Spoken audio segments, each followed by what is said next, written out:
Hey you, I'm Andy Powell. Welcome to the Allcast Podcast. No topic is off the table. I hope you enjoy. Hi Aaron. Hi. How you doing? I am good, bad, and everything in between. Yeah.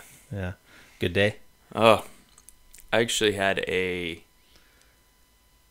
tumultuous and also amazing day. Well, it seems to be the shadow of my life these days. Yeah. It's quite a combination. I'll pull that thing a little closer to you. There you go. That should be good. Yeah, so we were talking before this about a whole bunch of different things. The military, the Bible, language, how language can be dividing. And that's one thing that I find really fascinating. You mentioned something about that, and I think that since in America most people only know one language, it kind of puts their mind into a certain box. So I speak two languages. I speak English and I speak pretty good Spanish. And I've noticed that people who speak multiple languages seem to have more of an open mind than other people who only speak one language. And regardless of what the language is, but those are the two that I have experience with. So it's something super fascinating because when you're defining something, you have whatever language you're using, and then you have whatever definition you were presented when you learned that word. So let's say you learn the word careful, and you're a fourth grader, or you probably learn it sooner than that, but you learn the word in whatever context that you're learning it that day. Mm-hmm. And everybody learns their vocabulary at different times with different emotional states. So we're all kind of agreeing on these definitions of things that are made up of words. And not only vocabularies, but our vocabulary even changes as culture changes. And then that's not even addressing slang, which is, there's so many things. I need to sit down, but you can sit there and write how many things we say, and if you teach someone else English, they'll pin you against the wall verbally, say that's not what you said, because we use terms that don't make literal sense at all. Yeah. And that's been true in language for thousands of years. So you can't really take stuff at face value always. Mm-hmm. So it's part of what creates microcosms of culture and makes the world an interesting place, but it also can make it confusing. Yeah, it definitely can. And then, it's interesting too, I find it really interesting that there's so many studies out there that says, language and the language that you speak affects the way you think. Totally. And your first language will affect how you think. And, I was just thinking about this I don't remember what spawned this thought, but a couple weeks ago, and I was thinking, it's probably really tough for these, languages that actually have so much of their basis for the language is actually, gender specific. Oh yeah. And now that's frowned on, and it's in the new world that's being tried to be built, it's that kind of thing is frowned on, and it's their language for 1,000 years, or whatever language you're talking about, and Spanish is one of them to an extent. They have verbiage that reflects very much the masculine or feminine tones of things, and that's only one way that things can be different in different languages, and the separation gets bigger. As you travel to places that are further from our culture, the language changes and the culture changes and the way they think changes. And I think now in the present world, we're just getting a little bit thrown together because it's easier to travel now, and it's easier to, see other cultures and intertwine with other cultures. And so I think part of what the world deals with is turmoil from that. Turmoil from the languaging of things? Well, just the cultural intermixing. You have to think only the last 150 years maybe 200 years, has it really been easy to immerse yourself in tons of cultures? And has there been so much shared culture? You know, I mean, a lot of the Middle Eastern countries, the women are starting to realize what a raw deal they've got, and they didn't used to know. Yeah. You know, and that, I mean, that's been through the internet, but even before that, it's been through just traveling. You know, it's a lot different when you can get on a plane versus spend a month and a half going across on a boat, or even longer than that, and you go back to just sailing. So, you know, the last 200 years, how much has stuff changed? And I don't think we can really know for sure, but part of the turmoil of the world and the heating up of everything, I think, is due to that. But like we discussed earlier, there's more at the center of the spiritual world behind all of what the reason all that all takes place. But in the physical sense of what we see, it's cultural, language, all this kind of being mashed up together really quickly. And it's kind of like the economy. I mean, if an economy changes abruptly, that's what causes damage and ripples and issues. If it can change slowly over a period, it's usually can be somewhat peaceful. But, you know, if we were to fix the economy today, it would cause mass devastation and starvation, even if we were to fix it, because you can't change things instantly without kind of a rebirth. And it's the same in our individual lives too. So I think, you know, the same is true culturally too. Yeah, with anything we have to adapt slowly rather than instantaneously. You can, it just hurts. Yeah. Which is what I'm going through in my own personal life. You know, How so? when it, I think it can be awesome because it's a part of huge growth. But, you know, I mean, you know, I've had to, you know, simply adopt that I might not be on this world much longer lately. You know, that's a different kind of frame of mind to wear. And it's grown me a lot. And I you know, I always used to say, don't hold the world with tight fingers. You know, God asks you to hold the world with loose fingers. You know, we can't be in control of the world around us. We can only control, he asks us to be self-controlled. And we say that, but then when you have to live it, like, what is it to really, you know, and so much of this started with a friend too, you know, and I had to, just with empathy, understand like his struggle of where he was at. And when he, you know, when your friend talks to you about what it's like really wanting to swallow a pistol, you know, it's when you wear that, it has an effect on you. And I think it's been a good effect for me because ultimately God is good, and kind of shows you kind of a reminder of how precious things are. Absolutely. And it's given me a heart for people's struggles. And so it started with that. And then now, I mean, what I can say is if you read the story of Job, I read it many times in my life. But the last time that I read it, my wife and I could constantly say, those things Job is saying are things I have said and felt. And that's because, you know, I didn't have money issues a year ago. I didn't have, I really enjoyed the daily of life. And in a way, I still do. But, you know, I in a sense, I did have everything stripped away from me. And it's a good thing. And it's hard to say that because I couldn't say that probably 4 or 5 months ago. So that's the story of Job in the Bible. God says to the devil basically that he can do anything to Job that he wants except kill him, right? Yeah, but that's I would go back a little bit further and say that Satan goes into the divine council, the courtroom of God, and says, he doesn't really love you. He loves you because his life is cushy, because his life is easy. So then he loves you because he's given everything. Let me take away these things, you know, and he won't praise you. And God says, do as you will, but don't kill him. And I mean, ultimately, Job's life, you know, it might make you think like, well, oh man, Job got a raw deal. God just said, like, Satan, you can go at him. But ultimately what happened in Job's life is goodness, because he got completely cleansed through that process. And there were so many things he had to let go of, and there was so much cleansing that had to be done.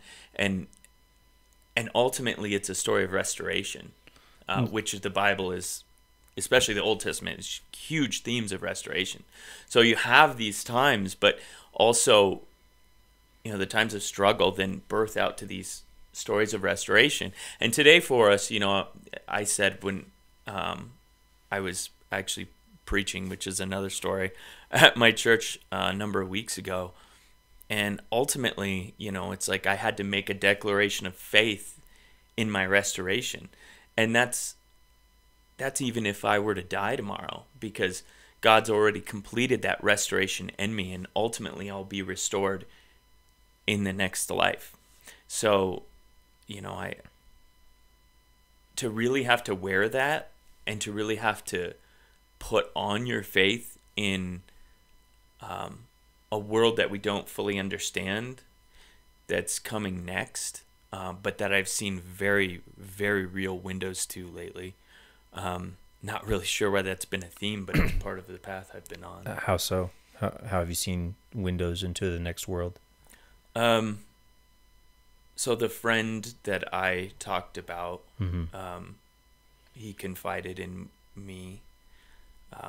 We got to some really tough stuff, obviously, one thing of which I mentioned, but there's a lot of other things to that story, and I won't mention his name or what some of those other specific things are, because they're that just raw and difficult, and I want to honor that story. But I had an experience I'd never had before, which was I at the end of the conversation, I was no longer talking to him. And we started getting to the crux of his hurt and his struggle, and I was giving him hope, and ultimately I know what can redeem him from his life, and he has to not just beg God to take it away. He has to be willing to give up what he wants. It has to be surrender. And he doesn't want to surrender. He doesn't want to surrender. In America, we have a lot of coping mechanisms. And we're real good at turning to all of them. Mm-hmm. And I don't take myself out of that, although God's been cleansing me out of so many of those. But we all have weird coping mechanisms, whether it's opening the fridge or... That's mine. I'm really, really good at that one. Yeah, That's my go-to. For me, my one addiction, what I would say my only real true addiction in my life, it seems kind of odd, but, I was addicted to video games many years ago. Mm-hmm. I played between 10 and 12 hours a day. Mm-hmm. I had a whole culture of people. I was one of the best players in the world of old Halo 2. So this is going back many years. I bet I'd beat you. Oh, had Halo was my thing too for several years. So we did have the number one big team battle in the world, and that was our thing, was big team battle. Wow. There was us and one other team, and kind of that first generation of Halo 2. Awesome. And but I played way too much. Yeah, I can relate to that. Way too much. But so we have all these coping mechanisms though, and they're just distractions. They're basically our mind's reaction, and I think there's a spiritual aspect to this. There's the other side that tells us that that's what we want. We don't want to commune with God or sit in those struggles, understand why we're having them, so we can heal from them and move on. We want to cover them up. Yeah. And the enemy wants us to cover them up. Or not feel them. Yeah. Not want to avoid it, basically. Yeah. Avoid it. And ultimately, it's like any, addiction. It just leads you further down that road until there's so much distraction. You don't know yourself, and you don't know even why you're doing it. There's so much disconnect from that part of you, and why you're doing it. You always have to get to the reason why. And that can be painful and hard for a lot of people. But for this friend, he's dealt with a lot. And I was just weeping for months for him afterwards, and I was so torn up after that encounter. It really affected me, but ultimately, he shared about what he has to see and experience on a regular basis, which is like right out of horror movies. I mean, we think horror movies today are Hollywood, but and they are, but there's a lot of things grounded in. I mean, the enemy is very into, defamation, the just misery. And so what exactly are you referring to when you said by the end of the conversation with him, you weren't talking to him anymore? Yeah. But you were talking to his entity. So there's some sort of a demonic attachment to him. Yeah. Something that is plaguing him. Yeah. He's suffering from it. Yeah, and he has to see it on a regular basis. Visually? He sees this visually? Yes. With his eyes. As if it's a person standing in the room. Like he sees it that clearly. Yeah. And he loses the ability to move. He loses the ability to move when he sees that. Which is a common theme. Like sleep paralysis, but you're not asleep. You're actually awake and you can see this thing and then you can't move. And you are at its basically its will. Yeah, and I've never had you don't have to be influenced by some of these things. You don't have to be. We use, like, in a lot of Christian realms, they use the word demon possession. That's actually never used in the Bible. Really? It's one of those things. It's not used in the Bible. So what does the Bible say that it is? It would be more like demon oppression. Okay. And so the word possession came on because of Jesus' encounter with the man who is in the mountains screaming, and the entity in him, announced themselves as legion because we are many. So what we know from that encounter is they can have extreme effects on people. And not coincidentally, I don't know why I'm down these paths all of a sudden, because this is nothing I would have expected to be a part of my life with my upbringing, which we could go out into that in the future. But yeah, I know there's been a lot of things lately, and I ended up, one of my customers I've had for years, and we ended up talking about all this. And, this encounter was when my life started to fall apart. When you saw this entity? No, I spoke to it, and I wasn't there in the room. This was over. So we were playing a video game together, ironically.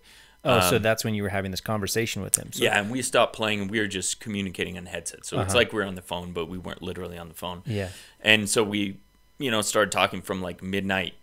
We talked from about midnight to 4. It was about a 4-hour conversation about everything, and so much of it was just his struggles. And I don't know why my whole life people have confided in me, which is a good thing, but it's starting to feel like, even more of a responsibility than it used to be. I've prayed with and for, and shared so much with people, just like yourself in this last bit that I've been back to work. Yeah. But that's, again, part of just what the enemy meant for to tear me down has built me back up, and it has had huge impact. And so, ultimately, this interaction I still pray for. I hope he returns to me for help. I hope there's another opportunity there. I didn't know if he was alive for the next 4 days. We got disconnected after I was talking to it. It was not a human voice. So the voice changed. 100%. Okay, and you've never heard from a human. I have heard these things from a human. Their voice changing, and it being a different thing speaking through that person. Yeah, if you instantly feel it in your neck and your spine. Yeah, I can feel it on my skin, in the your room. soul. Yeah. That's that. And it. I want to stress, in spite of commonly we think that person is evil and they are possessed. Yeah. We don't. The power of Jesus can squash any of this. But they also need surrender. And ultimately, people can't be. The enemy wants people to believe that they can be possessed and there's no way out. That's what Jesus came to conquer. he conquered sin and death. So there is always a way out. But oftentimes for people, it's not the way they want. And for him, his story's not over. Yeah. Neither is mine. This conversation did cut off after this conversation between you two lasted for 4 hours, and you're talking about the struggles that he has. Mm-hmm. And is this rooted in addiction? Is this? It's many things. So addiction partially for sure, and I think my opinion of it would be he wants redemption without giving up his vices and without giving up his hate and his sin. It's some pretty heavy stuff. Is there substance abuse involved? Yeah. Oh yeah. Okay. Can you share what kinds? It's okay if not. I know there's numerous. Okay. Yeah, and that's a topic we could get on now too. And what's interesting is how much that I have been dropped into these circles. Yeah. And I'm someone that I have never even smoked pot. Yeah. And it's funny because I'm also a libertarian, so I don't condemn those things. From a political sense, I actually want all drugs legal. Yeah. And I want no governments, but that's a longer debate. There's the middle ground. From a moral perspective, I have no condemnation of that. But from my conviction as a follower of Jesus, I also I've never chosen to go that route, and I don't have a stance either on it either, because what we are told is to be of a sound mind. But what does that mean? And like your last podcast was interesting because I'm not sure. I can't even tell you where I land on it. I would say that to be very careful with those realms. Yeah, extremely. And to me, like, I have a relationship with Jesus. Why do I need that? And that's the thing. You don't necessarily need it, and most people might not need it. And I know it can work for some. Yeah. So here's the thing. I also know that the enemy is using these things to tear people up. And what people don't know about the enemy is you have to think like these entities, our enemy that we don't, unless you're really in depth in the Bible, it's hard to know what it is you're fighting. But ultimately, the truth is we need to know the weapon we have, and that's in Jesus and what God has granted us. But these things have been around since the beginning of the world. They're very smart. And most people think that if you do a psychedelic, and I really liked one thing you said in that last podcast, because you guys weren't talking about intent, and there is an element to that, and maybe that's in lies the answer, because certainly you can commune with these things. Oh yes, and it will affect you. Oh yes, and if you don't have a strong understanding of faith, and for it's easy for me to say because I was raised in Christ. I was raised in that, and when all else fails, during my 13 years of exploration, when all else fails, I kind of recede back to that place that I was raised in. So I know. So the times that I've experienced these psychedelic plants, I've always had that like in my back pocket, like, oh, I'm going to be okay. I'm good to go. I'm fine. Fear is one thing, and fear can overwhelm you, and confusion can overwhelm you. But then when you call upon Jesus during those times, and you have built that faith up over years, it comes through. And like you're saying about intent, it's extremely important, because you can create an intent and use these medicines to attempt to achieve that goal, and it can be given to you, but it doesn't necessarily mean that it is righteous. It might not necessarily be righteous. This is where you mentioned before we were talking on the recording about how the enemy will use 90% truth and 10% falsity to or even less. Sometimes it's 98.2%. but to lead you down this path that's like, oh, everything looks legit. Yeah. And then To that get 2% you charging down the path, because you'll see truth, truth, truth, and you'll be like, I found the truth. Yeah. And then you end up falling off a cliff. Yeah. And then it's usually not until you're pretty close to the bottom that you realize what happened. Yeah. And that's reading about the original temptation in Genesis tells us a lot, because, Satan did not say, when he approached Eve, his statement was, and you will be like God. And so most of our temptations are about being in control, are about governing ourselves. Interesting. These psychedelics, one of their staple things that I think they do is oftentimes you have to surrender your control. Yeah, but to who? Right, or to who or to what? So exactly. that's wherein lies the danger. Yeah, and I think I also know that the Eastern religion movement creates a lot of deception, and the enemy works in all these different sects. It's whether you're talking about Mormonism or whether you're talking about yoga and Eastern religion, Hindu. You go back to so many things that's frightening about this world that'll change it. What really changed my perspective and started to open my eyes started with a prayer I said, very honest. When you're really broken and really honest, that's when God really answers prayers and starts that as a staple point to move your life. That's what happened to me. Yeah. And years ago, this is 2019, and it was the summer of 2019. And I remember I went out in the middle of the night, as I so often do, and I'll just lay in the street at 2 a.m. And what? It's a warm Why? night. I know, right? Just because look up at the stars. I live in, Lake Montezuma. It's a super small town.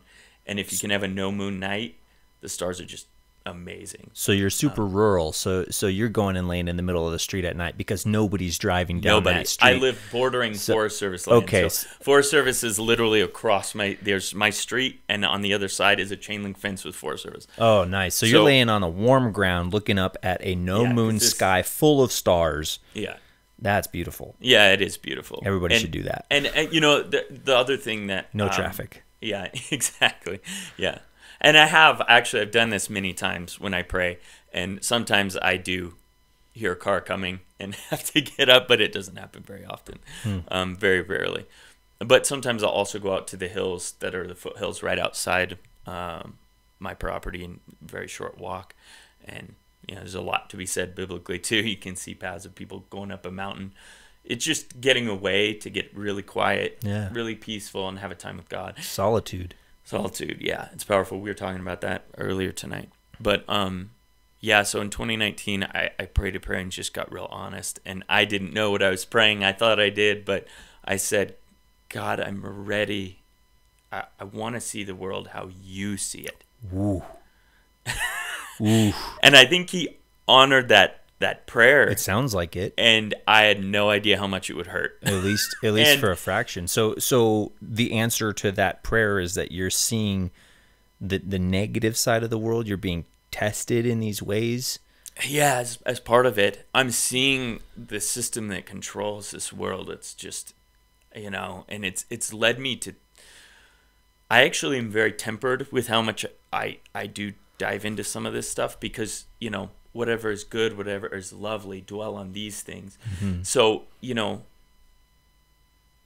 and the original sin was Satan said, the tree of the knowledge of good and evil. Yeah. Which wasn't a lie. You'd get the knowledge, but the knowledge would be because you have sinned. Now you know what sin is. Before that, mankind had no sin. So, we can think a quest for knowledge is always good, but you have to temper it. And if I were to commit myself to understanding the systems of this world, the pagan roots and everything, Satanism and all that it's thrived and how it's thrived in all these cultures all over the world, which is a very real reality, but you have to temper that because and you have to be prayerful. And I think led to do it, and I've pulled back from it a number of different times because, again, I want to study Jesus more, and I want to live in his communion more, and I only want to know those things if I can help. I want to help people, and I want to, and to me, my conviction is I want to break people's faith in the world. And today, people have an immense amount of faith in the world, and it doesn't deserve any faith. And one of my, I have many revelations in this, but one of the big ones is we see all this evil in the world, and our first reaction is to blame God. Why is that? Well, because we understand God to be all-knowing, all-powerful, and the one that created this whole shit show, for a lack of a better word. But anyway. Why is it a shit show? Because there's chaos and there's suffering, and like you said earlier, we don't fully understand it. Yeah, and that's because we don't fully understand the enemy. Because he is the spawn of all of this. And the amazing thing is you can see ritual practices in the Amazon, in the middle of the jungle, that will have its same pagan roots of Babylon that connect to Hinduism in India. And the cultures were connected not at all by the physical world.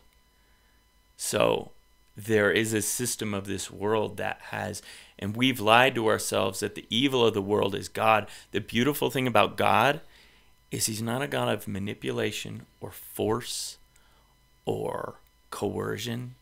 He just sits and waits for us.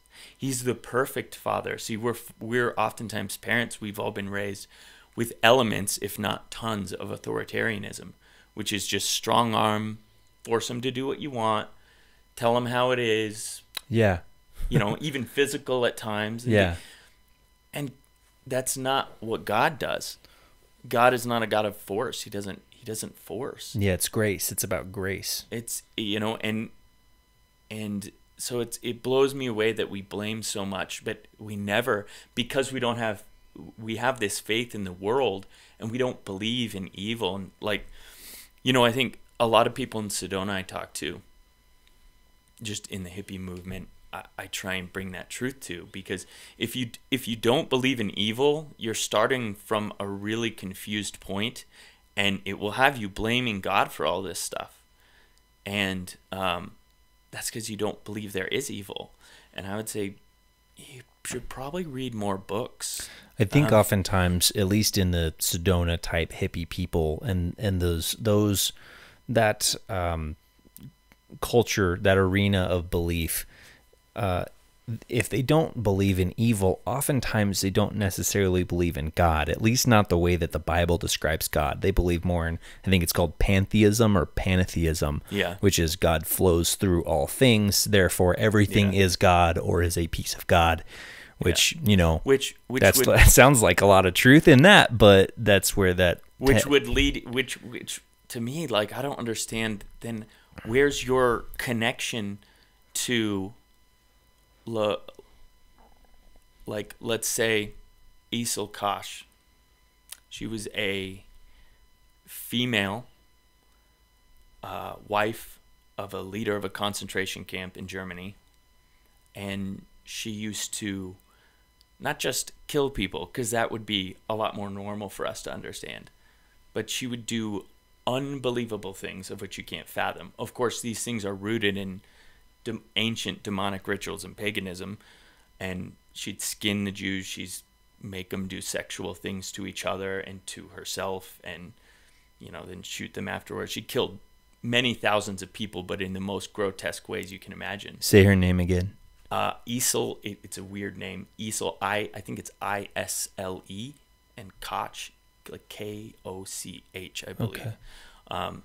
You can look at images and read these stories. There's a book called The Most Evil Men and Women in History. I don't advise people read it lightly, but if you don't believe there's evil, or if you take that view it could be good for you. If you're that Sedona person, or, you know, we say Sedona, but I'm not going to judge it. It's Sedona people, obviously. But yeah, they're not all if of your them. outlook is that everything in the world is a part of God, then where does that fit in? I mean, where does the real Dracula, which was, you know, I've been to his castle in Romania, the real life Dracula, who wasn't called Dracula, but Vlad the Impaler. I mean, he did horrifying things, you know, took people, skinned them while they were living, enjoyed torturing people, slowly impaled them, you know, from the bottom up while they were living. I mean, where do these disgusting practices come from? Yeah. If we're all just a part of God in a perfect world, I think you have to put blinders on. For instance, you know, what about the inter-family sexual abuse that's rampant in the country that no one talks about? Kids are raped in their own families, by their own families. And I'm very intimately connected to, unfortunately, this. This was also, not coincidentally, part of this path I've been on. And it's given me nothing but empathy and hurt for the people that have had to endure this. But it also leads you to have to face that tough question of, what is my worldview? And it really just washes out the worldview that says that everything is good. Or, you know, there's also, you know, the yin yang has a lot of roots in paganism too. And it's the, like, it all creates a perfect balance. But why do those things make us sick to our stomach? You know, there's a reason for that. It's not a good balance. We don't want half the world to be children in families getting raped and growing up with horrible mental. I mean, you know, Satanists have practices for sexual rituals in order to divide one's personality and create that mental separation from your child to your adult. They do that intentionally. They wrote books on it.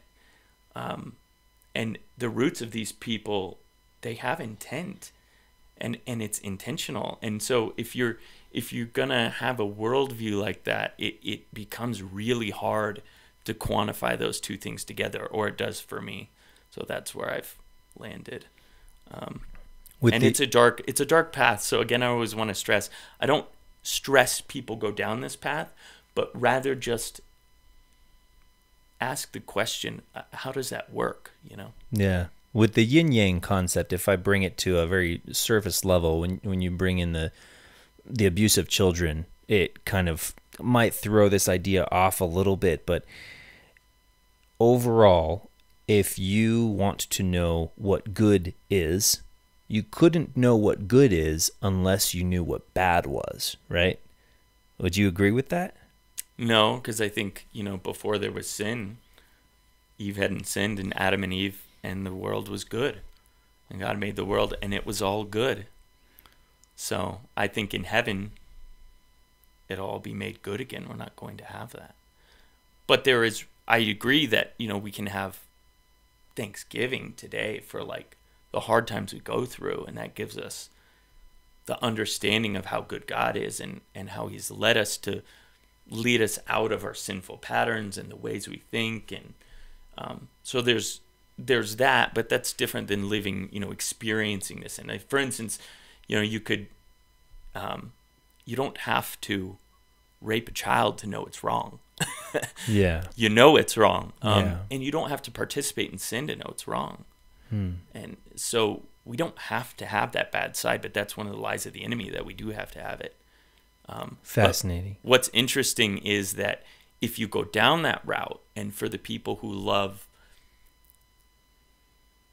the dark things, and some people would just say, well, I'm just really in touch with my dark side, you know, but they'll immerse in all that, and it weights their life down. It pulls it down to a super dark place. And I've known people personally that do this. I do. And it's painful. It is. It's and what Satan has done is he's deceived people to think that. And again, you know, what was it? Maybe one of the first podcasts you did, and you interviewed this lady. My heart just hurt for her, because she described what she said was a demonic experience. Mm-hmm. But she didn't believe in that world or in demons. So, that's because the enemy, the first time you do a drug, or the first time you sample in sin, the first time you touch a child the way you shouldn't, it's maybe just in your mind. We can talk about that in a second too, which is a really interesting way that points to the spiritual world that no one can explain, and secular people are miffed by it. But my heart hurt for her because she described this, and what I know is that Satan is going to give you a good experience for a long time, and then he'll give you bad ones. Been there. And then you're going to want the good ones, so you're willing to put up with the bad ones. Yeah. And you're willing to put up with more and more bad ones to try and get the good ones. Yeah, exactly. Yeah. And this is a pattern of all the people I've talked to, and this comes from me, who have never done drugs. So but the pattern's the same. It's not just, say, drugs. I mean, it's sinful, giving into a sinful pattern. It's selfishness, it's lying, it's manipulation. It's all the same things. We have all those same instincts. Our sin nature is in there, and Satan tries to fuel it. The demons try to fuel it. They feed off of it, and it's because they hate us.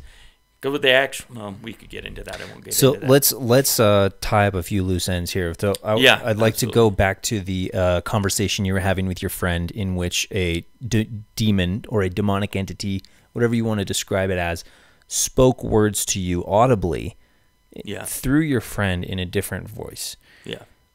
What did this thing say?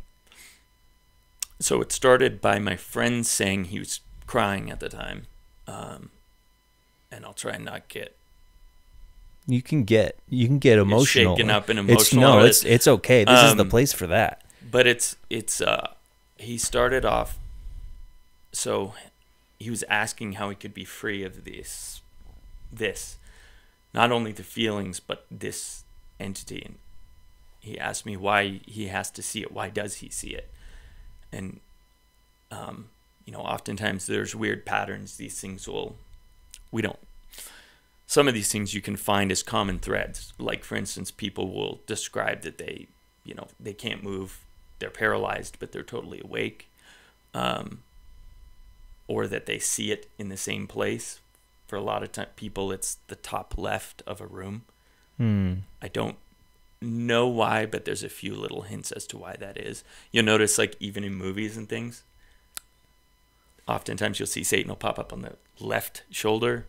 Angel pop up on the right. So most of these things are because there are known things by a lot of people that a lot of people that control the world, they dabble in this stuff because there's huge power in it. But that's getting to another topic. But anyway, you see themes in this kind of stuff. And so I started getting to the crux of what can free him, which is surrender. Surrender your sin. Cry out to God and say, I don't want my way. I want your way. I'm a sinner. I've messed up my life. Come into my life and cleanse me. But we couldn't even get to that point. For him, he grew up as a Christian, but in a weird cult situation. Bill Gothardites, we call him. But say again. Bill Gothardites. If Bill Gothard is kind of a... Is that the leader of that cult? Yeah, I mean, some people wouldn't call him a cult, but it's an overly legalistic, kind of similar to Mormonism. Overly legalistic. It's been a common theme lately. Yes, do these works and you'll find God. Yeah. You're not going to find God because you call out to him or because Jesus has paid his price. No, do these works. Okay, so he's plagued. He's suffering because he's been taught that you have to do this in order to get to God, and it's too much for him to do to get there. No, that's not really his path. That's just kind of what messed him up to begin with. I mean, he never really knew. It definitely inhibited him from really knowing God. So does he believe that he can surrender and receive God that way? That's a good question. We didn't. This is what happened. We were getting to the crux of this, and he started crying, and he had been crying for a long time, And he said,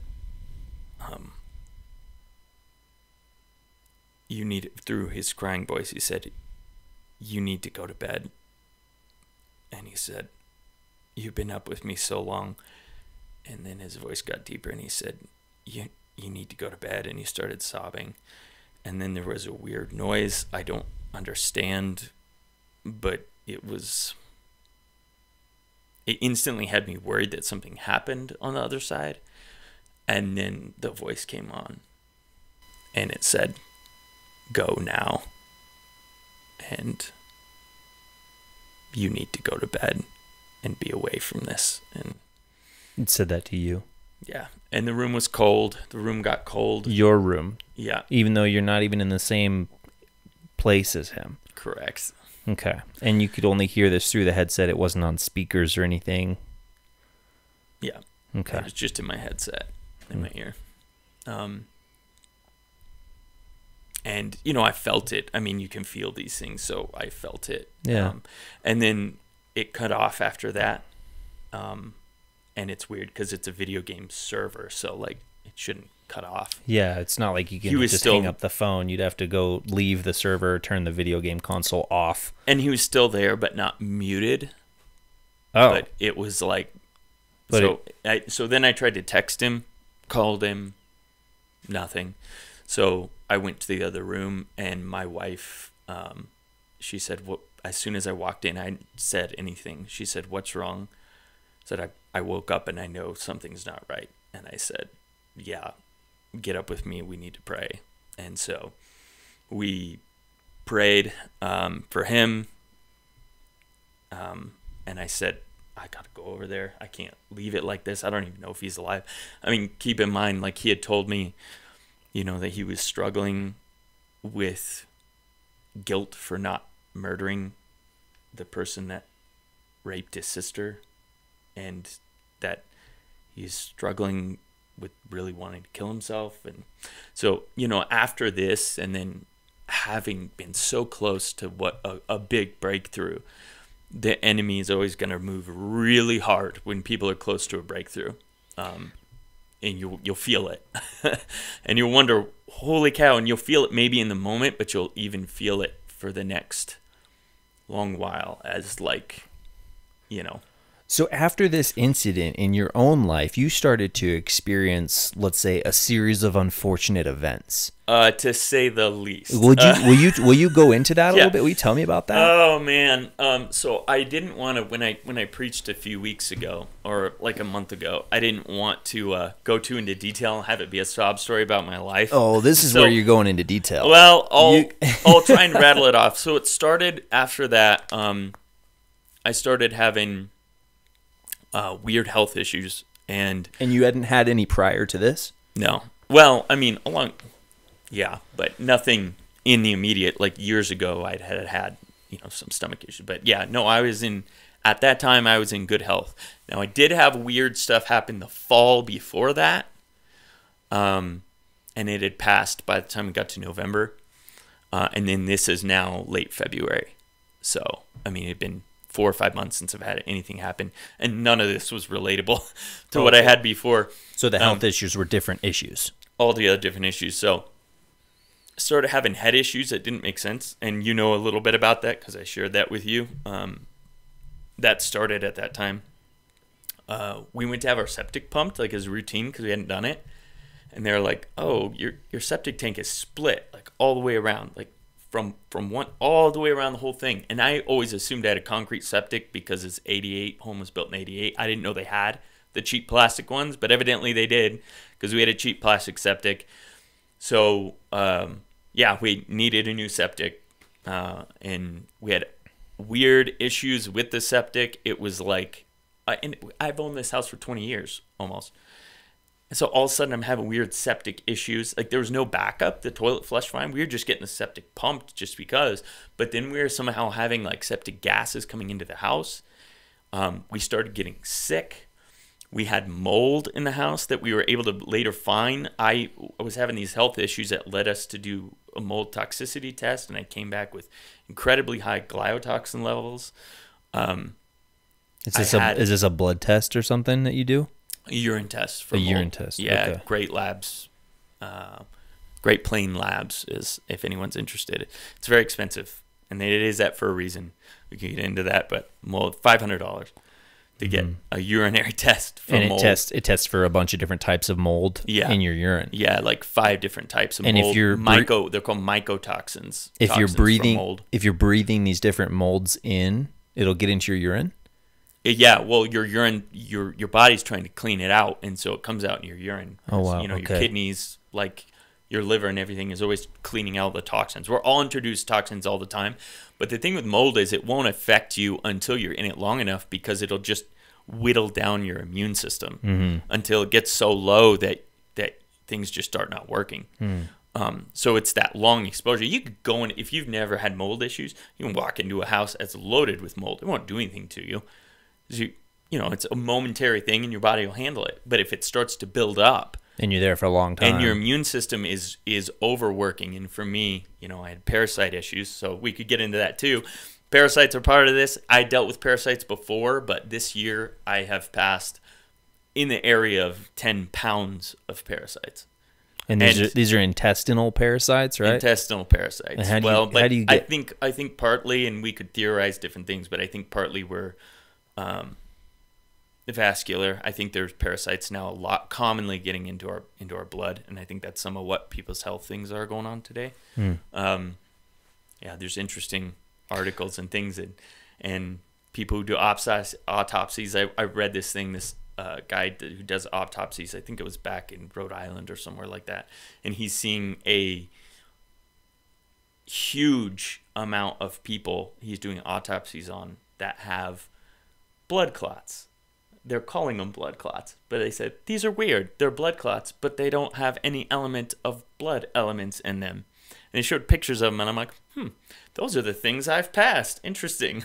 So, yeah, we're dealing with weird attacks in the world today that I don't think all of us understand, and hopefully we'll start to understand more of it soon. But, yeah, so this could be still partially what I'm dealing with.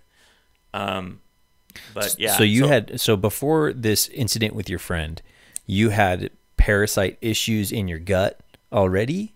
I had parasite just because we do travel. I've been to 50 countries almost. I'm almost at 50. Wow. 48 countries. I've driven. Here's the actual. Lots of people have traveled tons of countries, but even the people who've been to every country in the world, they rarely drive in them. And I've driven. I did count, and I can't remember. I think it's 38 or 39. Wow. I've driven in. And most people are scared to drive in other countries. And it's like everything. You need a little bit of confidence. You also blend in. If you are the person that can't drive in LA because you can't adapt to how they drive, then you're not going to do well in India. You're not going to do well in the Dominican Republic. You're not going to do well in Africa. You know, you just adapt into the way things work there, you know, and that goes for culturally too. Driving is just another element of that. You know, I mean, and blend in. I mean, it works for them. They've built a system. You know, Costa Rica, I remember the first time I was driving in a foreign country, the kind of craziest first country I'd been into was Costa Rica, and we were in San Jose in downtown, and it was just there's no rules, and in Costa Rica is not even crazy driving, and most of it's rural, other than like the roads wash away a lot. But in San Jose, there's like it can take you 6 hours to get from one end of the town to the other, and it's not that big of a city. I mean, it's a city, but it's not that big. But you know, few highways, everything's convoluted. There's not a good way things really work. So we're sitting on the freeway, and this is me at 20. What would I have been? 27. 14 years ago. 13 years ago. And I'm sitting there, and then all of a sudden, here comes a semi-truck on the freeway when we're all parked and still this way. He's like, here I come. And everybody just frantically starts getting into reverse and forward to make room for a semi-truck that's coming perpendicular along these lanes. What? And that's the way it is there. Yeah, it's chaotic. I got to get over there. So, and India's that way. If you've ever been to India, India's like just... So you probably picked up these parasites from another country. So initially when I did the cleanses, like we had done one last year in the fall, and you got some, And I started to learn about parasites and realize like, oh, I've been to these places and I've been careful with food, but we were suspicious that we were dealing with them. My belief now, no, not even belief. I'll tell you, people don't want to hear it, but as a matter of fact, everyone has parasites. Yeah, your body's everyone has parasites. But yeah, you can get, I mean, a lot of the really nasty ones that'll cause a lot of bad side effects, they're more prominent in other countries. Tapeworms, big tapeworms are one that they cause a lot of health issues. They're really not good for you. But there's parasites. They're just a part of life. And so we did cleanses before. But this year's crazy. I mean, I don't even know how so many are coming out of me. So when did unbelievable. When did this conversation with your friend happen? Was this last year?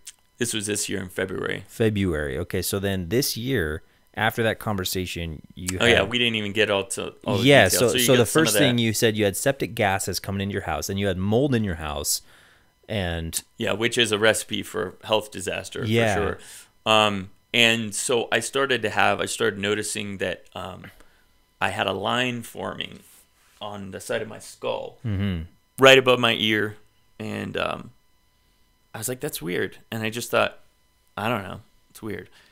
And I started to look, and it was like, it's getting more noticeable. What is that? And then it started to grow.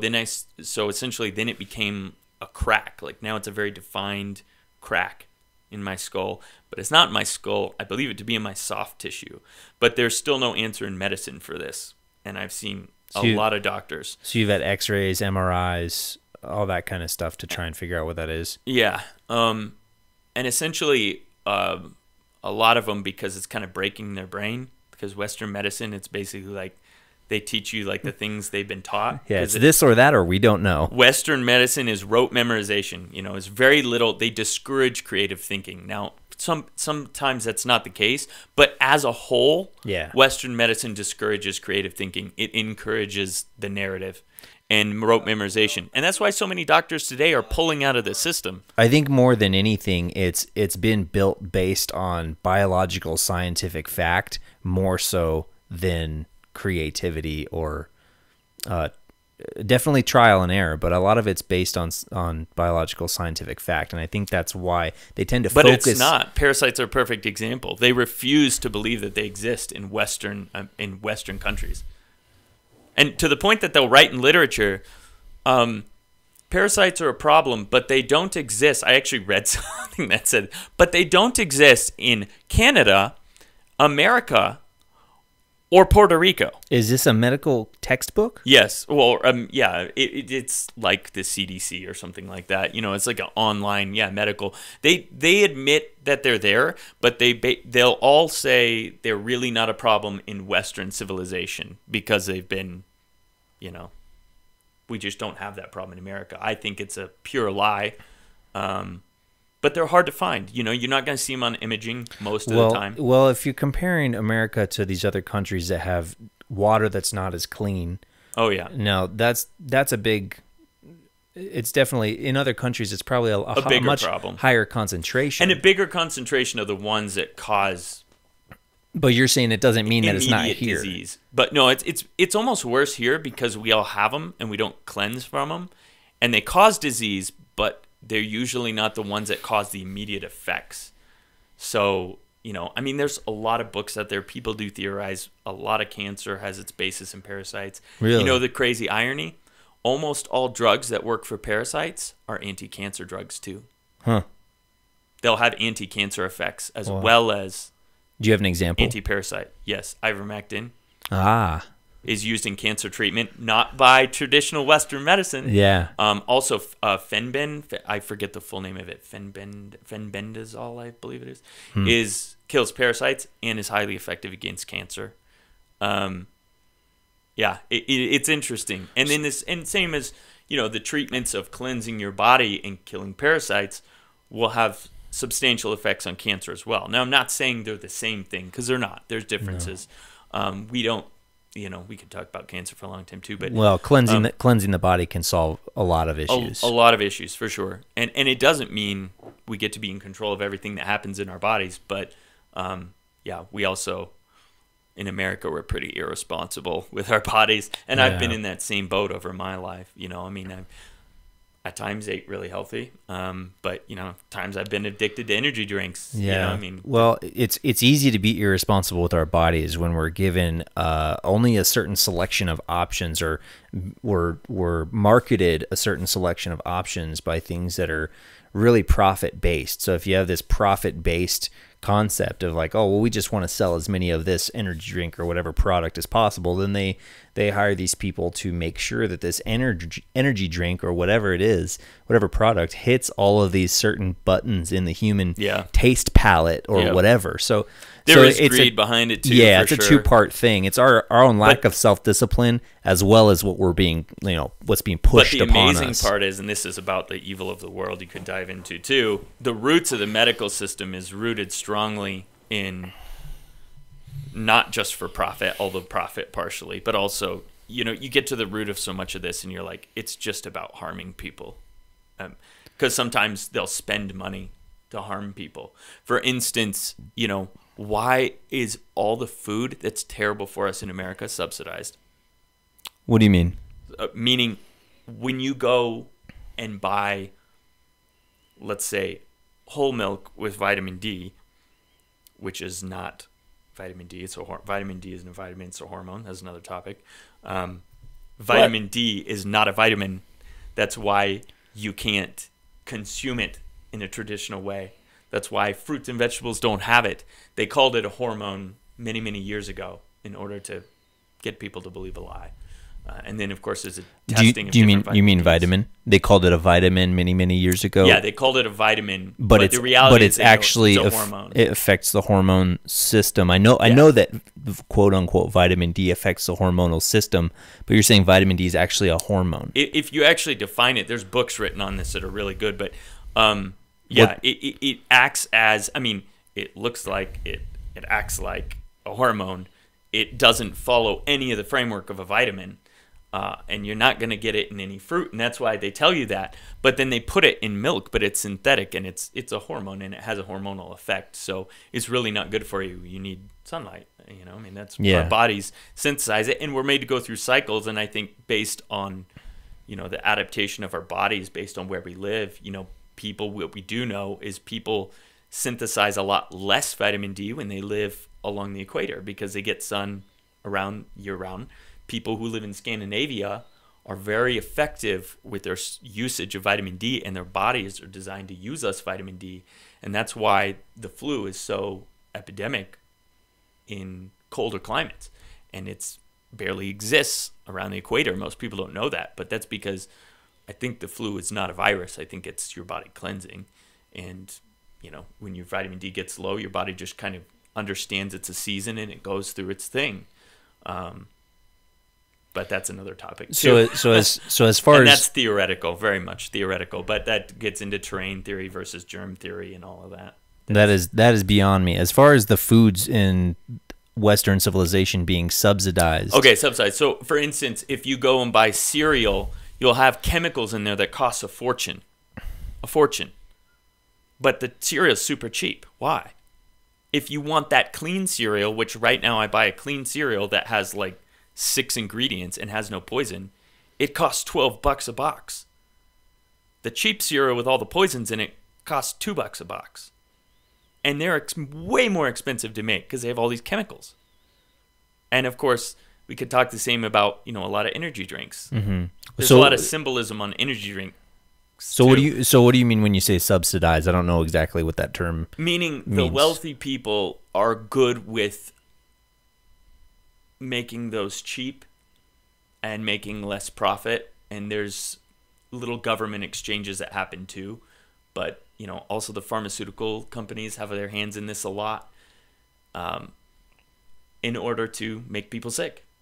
And you can say it's for profit, and to a point, when people are sick they make money, but you start to get down the line of all this stuff, and you can start talking about EMFs and start talking about all these different things. But you just start to arrive at, can this really be all like human designed and all just because of money? Some things start to get so ugly, you're like, this is about more than money. and this is about sick depravity. Satan loves depravity, so that's why so many. You could talk about like Hollywood. You know, you talk about movies, the Oscars. You know, what movies win the Oscars? It's usually like Best Picture. It'll be some deprivation movie. You know, they celebrate depravity. Just everything's miserable, no hope. Everything's no moral to the story. Do you have an example of a movie that's an Oscar winner that kind of fits that framework? No, because I don't watch many of them. But yeah, like what's a good example in the last number of years? I'm sure we can think of one if we look up some Oscar movies. You know, what about Ex Machina? Did that win an Oscar? Do you know? And lately, you know, it's so funny because people don't watch the Oscars. They've been complaining about how low the viewership is on the Oscars. So you had, funny. Was that the Oscars that had that drama with Will Smith and all that? I think so. Which I think is a show, personally. I don't think it's real, but who knows? I think all those guys are actors, and yeah, they're good. They're good actors anyway, so it might be. Yeah, but you know, you always see the symbolism, like you know, Will Smith. He'll flash the sign all the time. They always flash the sign. What sign? Yeah, there's a lot of different things, but we were talking about the 666. Oh, so you'll see it in shows, movies. They all do it all the time. It's like the OK symbol. Yeah, it's actually a 666. Oh wow! Okay, so you're holding up your finger like okay, like the divers do, yeah. That they say is okay, which you know for so diving, hopefully it just means okay. But so you can trace that. You can trace your fingers around your palm and the circle, and it looks like a and 6. It lines up. Yeah, you spread your fingers out, and it lines up. So you just see people. You'll start to notice they'll do it like this. So what do they do it like this? So what do they Shows, do in movies, other everything. No. What do they do in other countries where they don't have a language where 6 is that same shape? If that's the devil's number and the devil crosses cultures and languages. Oh no, no. It will. If you're talking about like the roots of paganism and stuff like that, then they're not. That doesn't have like roots back to Babylon. Okay, you know? so this is like what the current sociopaths who like tap into this stuff for power. They want to have a gesture in order to have for it to float out there that they're the ones, they're in charge. Okay. So that's why you'll see it in news and society. You know, for instance, like, you know, everything. Like if you look at Monster is a yeah, 666. I've looked at that one, and yeah, that's actually the Arabic. It looks like a 1, but in Arabic language, it's a 6. Hebrew? Or it might be both. I believe because they're. I know for sure. At least it's Arabic. When I was in Iraq, you would look at license plates, and it would be that symbol is supposed to be a 6. Yeah, so I'd translate license plates. But you mentioned they use 33 a lot too. The people in charge, Freemason number. They like 33. You'll see it in news and stuff, and it's usually their little like hat tip that it's theirs. It doesn't mean it's not real. Sometimes it just means that they did it. You know, I'm gonna start looking for that. Yeah, you mentioned the people like at the top, like the rich people that control. I call them the sociopaths. Sociopaths. So some people might call it the Bilderberg Group, or basically the richest people in the world that are kind of running the show. The Rothschilds, maybe. We don't. In my opinion, we don't know the richest people in the world. The richest people in the world are the people that own the Federal Reserve, and of course, that's unknown who owns it. We know it's private. And basically, all of our debt in America is to the Federal Reserve. Yeah, is that not the Rothschilds? It could be, because there's some sources. Have you ever read Creature from Jekyll Island? No, I haven't, but I know about Jekyll Island a little bit. Yeah. But what you were saying before, interesting book. When these sociopaths at the top are into this stuff, when you say this stuff, you're talking about like ritual witchcraft? Yeah, I mean, a lot of it's, in my opinion, there's a lot of different. Again, if you try and build it like there's a person at the top, it's harder to build like that. Because the reality is Satan's at the top, and there's all these different sects, but they follow the same patterns. And some of them will follow patterns of sexual disgust. Other ones, I mean, child sacrifice is a thing. So you sadly. said child sacrifice. Are you aware of? Today, it's just masked as abortion, to be honest. But, you know, There's a reason why certain sects of people love abortion and fight for it so hard. Do you know about the place in Northern California where they... Yeah, Bohemian Grove. Yeah, the Bohemian Grove. You heard That that? gets another topic too. You can find symbolism for that stuff all over. So they do a mock sacrifice of a baby. They do a mock burning of a baby. That's supposedly mock, hopefully. Um, It probably is, because I believe it is. even if it wasn't, the people there wouldn't know. That's actually fairly low tier, even though those people are very wealthy. Yeah. But They're not high tier in... Most of those people that attend there, I don't believe know what they're doing. Now, some do. yeah, I think you're right. And Hence, they had to change that statue. The statue was of Moloch, a right. pagan god, and they changed it to an owl. So now when you So see owls... give kind of an overview of exactly what happens there for people who haven't heard of that. Okay, yeah, so like... it's a place that was started... I could get some of these details wrong because it's been a while. You don't have to go far back, but the gist of it is that they're making for rich people that are invited specifically Not even to rich this people, place. basically your political leaders, but some of them are also business leaders. But it can be anybody. It could be music, people in the music with industry, power, people with power and influence. Yeah, you have to be invited. It costs a ton of money, and they do really creepy things. And the creepy things that they do, you can watch this on Alex Jones. I know that's probably a... Oh, well, yeah, we should preempt. So Alex Jones, before this, wasn't so insane. Yeah, he got a lot of stuff right before he started to go off the rails and be addicted and so to alcohol. a lot of people believe like he was driven crazy So by all we're really this. talking I don't over really each other know. right now. Let's try and not talk over each sorry. other so much. So Alex Jones was right about a lot of things before he went off the rails with alcoholism and other, when you're doing conspiracy theory stuff all day long, every day, you probably go a little bit crazy. Very good point. But before that happened, he was right about a lot of this stuff, and he infiltrated this place called Bohemian Grove in Northern California in the Redwoods, where apparently these people of great power and influence and money probably are invited specifically to be a part of this thing called the cremation of care. So the cremation of care is a ritual that they do in the Bohemian Grove, or did. Basically, it's a mock sacrifice of a baby to a giant statue of an owl. That used to be Moloch. Yeah, and Moloch is a pagan god, you said? Yeah, of child sacrifice. Of child sacrifice. Yeah, but the most chief ritual that pagans would dedicate themselves to Moloch would be to sacrifice a child. Do you know where that comes from? Like, where in the world that comes from? Babylon. Is Babylon a Iraq, place? ironically. The roots of Babylon were originally in what is present-day Iraq. But now it's just rubble. That goes back to the Genesis and God disbanding the nations and such. But Awesome. that's a lot of... But yeah, so anyway, that the Moloch was changed at that statue. They changed it to an owl. And now the owl kind of symbolizes their idea of wisdom. Well, it's still Moloch. They call the owl Moloch. Sometimes they do, yeah. There's a documentary. But it looked like a statue of Moloch, and then they changed it to look like an owl. Oh, okay. Like the physical carving. I didn't know it was different before. So I've only seen the owl. So when Alex Jones goes there with a hidden camera, it's an owl. Yeah, and it has been at that point for many decades. Oh, so you can see this. You can watch a documentary of this, Alex Jones going into this place, and see the actual ritual ceremony on that documentary. Yeah, you can also see more interviews with people from the town. It's a super small town, and they don't want to talk about it.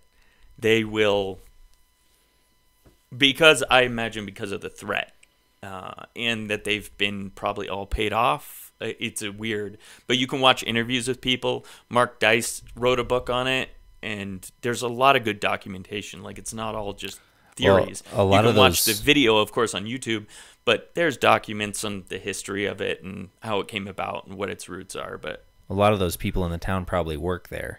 Yeah, exactly. They do. But some do talk about it. Yeah. And then you have to wonder, well, there's not that many people that will talk about it, or are they telling the truth? But everybody understands it to be creepy, and most people believe that there's probably a lot of people trafficked in there.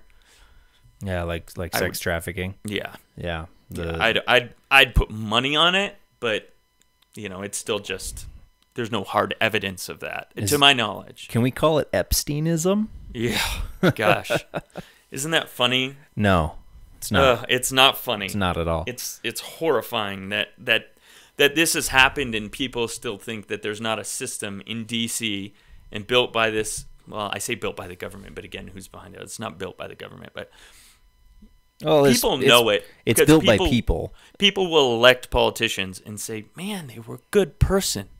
Yeah. And they went to D.C. There's a very real system in D.C. and in the world, but it's very prominent and powerful and real in D.C. And it's just when you come in, they'll sit there and say, "What do you want?"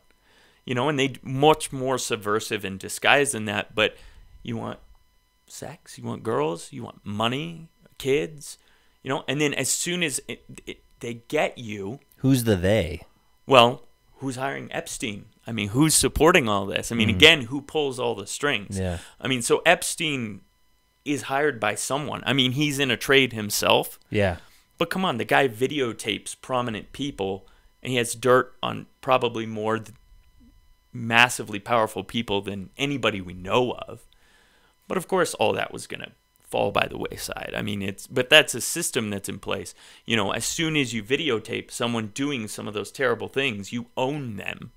So they're not a politician anymore. You own them. So the government becomes a shadow. Yeah, so they're not working for the people of the United States of America. Yeah, which is, it's not all politicians, but it's a strong number, and we can all sense that now.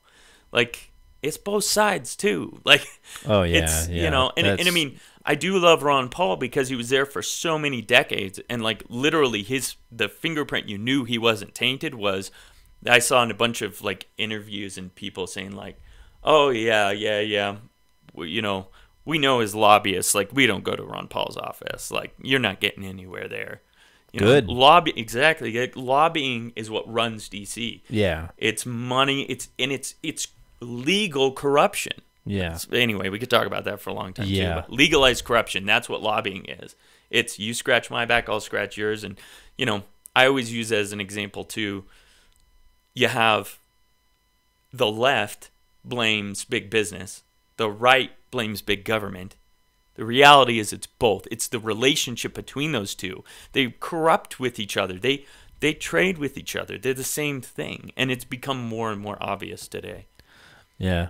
But we can probably redirect because that's getting off to another topic. No, we can talk about anything we want. So, I mean, honestly, in my mind, my next question is, okay, so when and how do we overthrow the powers that be without compromising the freedom and sovereignty that comes with capitalism so that we can govern ourselves better because the people that are in power and influence are not doing a good job. They're not only not doing a good job, they're betraying the people of the United States by lying to them, by manipulating them through advertisements. And it seems more obvious today, but it's been taking place for decades. Yeah, but I mean, now that we're aware of it, now that it's more obvious, the more people than ever know about it now. So how do we, collect all of this? I mean, it seems like there's too much information to come to an agreement on any one thing with so many people across the country. I think we have to get to the core of it, which is spiritual, to be honest. Yeah. I mean, this started with the breakdown of the family. It started with accepting things in the country that we shouldn't be accepting. I mean, you have to look at like what recently happened, and just be baffled that they had like a trans woman that was walking down a Catholic church parading in a thong, and where was this? That was in New York. Did you not see that video? It went No, viral. I didn't see that video. I try not to watch videos of things that happen. Yeah, I don't blame you. No, I'm just kidding. It did go viral, and to me, it's like I don't hate that trans woman at all. Like, wait, so is it a man or a woman? I don't know what you call it. Yeah. It was big, lavish, and wearing a thong, and And it's like, that was about parading, obviously, wearing a thong, and they were celebrating. I mean, that's something that Satan's doing to throw in the face of God. But my heart hurts for that person. That person is not happy. I mean, they're confused. They're distraught. And they would be very angry to hear that. And I don't blame them for that. But, like, a lot of Christians will get mad at that kind of stuff. But it's like the enemy is what's doing that. Well, you have to have compassion for it. And one thing I've noticed about Western civilization is that we have so much abundance here. Yeah. We get anything and everything we want if we Yeah. compare ourselves to the rest of the world, that Yeah. we don't really have any genuine struggle or problems other than to try and get money to pay our bills, which is a genuine struggle, but things are available here. They're not in other places. So with that lavishness, that luxury that comes with being in America, you start to not have any real problems. So then you have to kind of invent problems, or problems start to create themselves. And that's what I think a lot of what's going on with this like gender transition stuff, and these people that believe that it's a good idea to teach this stuff to little kids. Well, and that's where it gets, I'm a libertarian. Like, people can do what they want. I don't think it's good for them, and I think it's going to make them hurt. Yeah, but when you're teaching it to little kids, that's where you have to start talking about evil. Like, well, that's child abuse. Yeah, and it's genital mutilation. I mean, that has pagan roots too. Like, but at the same time, you have to be honest and say that genital mutilation or circumcision also has biblical roots. So it's not just pagan roots. But I mean, the trans movement wants to make surgery available to these children, for children that obviously don't know any better. They haven't even hit puberty. Right, and that's the thing. The kids don't know the difference. They don't know the difference. I mean, it's destroying the innocence of children. Yes. And it's tragic. And it will cause them a lifetime of scarring. And again, like, Satanists write books on how to do this stuff. And it's not dark stuff I would never read, but they do write books on it. They talk about specifics of how to do these things, how to scar people for their whole lives. And it's the kind of stuff we're seeing today. Yeah. And it's like, it's what leads me to think we are in times, but I also don't say that with confidence, because there's been a lot of dark times in history that we know of. And like here in America especially, we're not experiencing much of any true hardship yet. Not yet, but it's coming. I think it's coming, but what does the open, and it's been open before, but the openness of that defamation and throwing things very specific in God's face and around the whole world and how united it is, leads me to think we're really heating up for end times. But I don't say that with 100% confidence, because yeah, people have been saying that for decades, shouting on street corners and whatnot. Yeah. And there's, a lot of truth to some of the things that they say as far as this country going down the toilet, in a sense, or at least the values that created this country going down the toilet. And you see that happening everywhere. Yeah. And one thing that, whether you're religious or not, whether you believe in anything or not, if you're an American, whether you were born here, but even more so that people who have migrated here appreciate it more than those who were born here, because they know the difference between this place and the other places in the world. So doesn't matter what you believe, if you're an American, then you should care. You should care about what's happening in America, and people want to stay out of politics, which I get. I hate it, but what the most important thing that you can do is network with your neighbors. That's probably the number one thing. I mean, I take a different stance than most people. Again, going back to, because I think the battle we fight is not against flesh and blood, but against principalities and rulers and powers of this world. But for those people that don't operate based on that mindset, you have to care about America and the values that created America. And a lot of that is sitting down and having a meal with your neighbor. I mean, it's real simple things, and social media is not the answer. Yeah, we can all agree that we want freedom, and that we don't want to run out of resources, and we don't want to watch our neighbors suffer and die and run out of resources. So if nothing else, focus on that and connecting with people in what you're doing about that. What are the dangers that we see coming? And for people like you and me, we'll focus on that spiritual aspect of things. Mm-hmm. And in time, hopefully, those people that don't start to realize that everything that's going on is spiritual. Mm-hmm. There's the spiritual behind the physical is what I've been saying a lot the last number of years. We always, in America, that's an American thing that we want to make those things very mutually exclusive.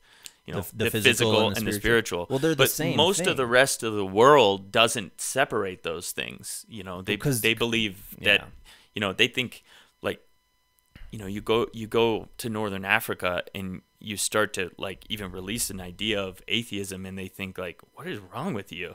And a lot of that, or go to like Ethiopia or Kenya, it's like they'll be like, have you not seen all the very real spiritual things that take place? Because out there it's very out in the open.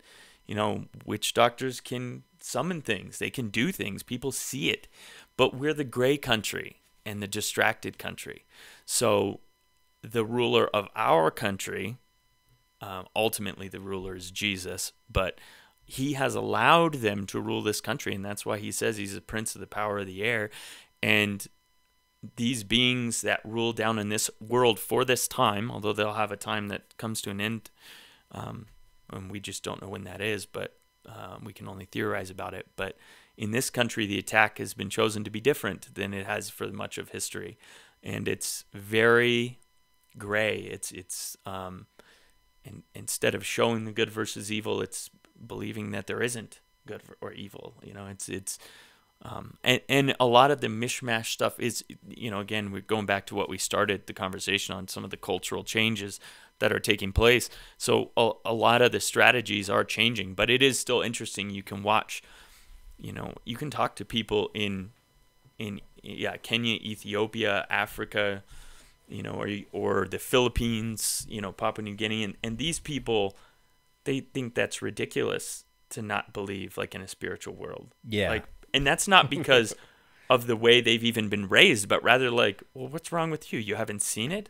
I've seen it. I've seen signs of it my whole life. Well, we're not. And they would just consider us blind. Yeah. We even see it. Now, it's not all as out front as the entity I encountered, but it is around us everywhere. I mean, it takes a lot of faith to be an atheist. Actually, there's a good podcast I just found. I don't have the faith to be an atheist. He breaks a lot of stuff down really well, and it's like, this goes back to, this baffles when I was studying, because someone I'm closely connected to has experienced a horrifying childhood that's so not okay. But the amazing thing is that God has used what Satan meant for evil, God has used for good. And I've seen so many beautiful things come out of it, because that's what God does. He takes the most disgusting things in our lives that either we choose or that Satan wants us to choose, and then when we surrender them, he turns them into something beautiful. So what turned into sexual abuse as a child has now turned into, this person has the most incredible ministry of being able to understand kids at their core and teach to them. And it's almost miraculous. In fact, teachers go into this person's classroom and say, I could never do that. That's a miracle.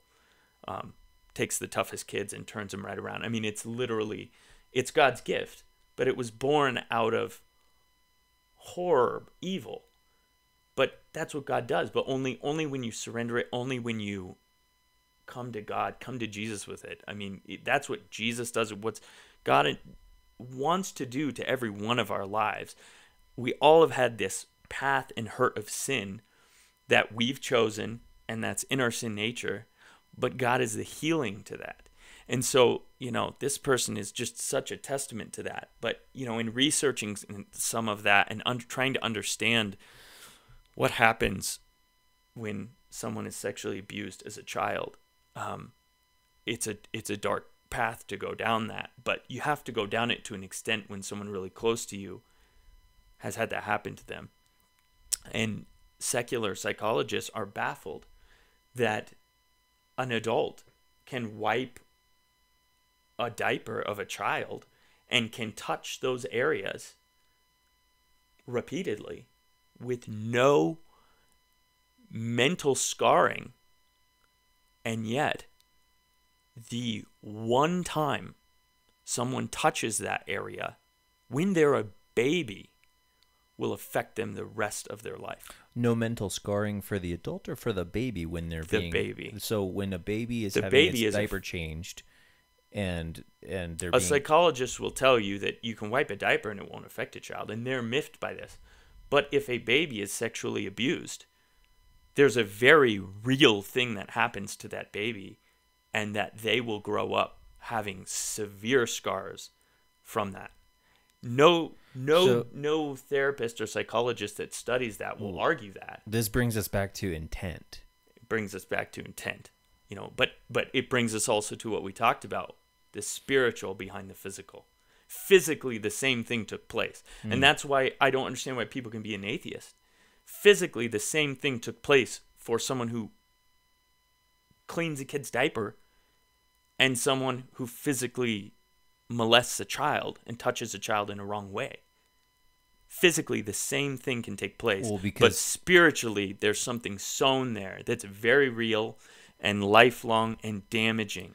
And something only Jesus can heal. Well, there's a transference of intent through touch. Through physical touch, there's a transference of intent. For example, if you have a masseuse, the masseuse there's a couple different types of masseuse. You can go to Massage Envy and get your run-of-the-mill massage therapist, or you can get somebody who's like one of the like spiritual massage practitioners, and they're holding this intent for your healing, and that intent can be transferred into your physical body through healing touch, which that's a spiritual gift in my understanding. But I think that has a lot to do with it, because if you're talking about going back to the baby example, if you're cleaning a baby's, poopy diaper and you're touching them basically in the same area, same place, same way, but you don't have the intent to extract pleasure from this creature, then it's not going to be transferred into and out of that creature because you have power over them. Yeah. Well, and there's,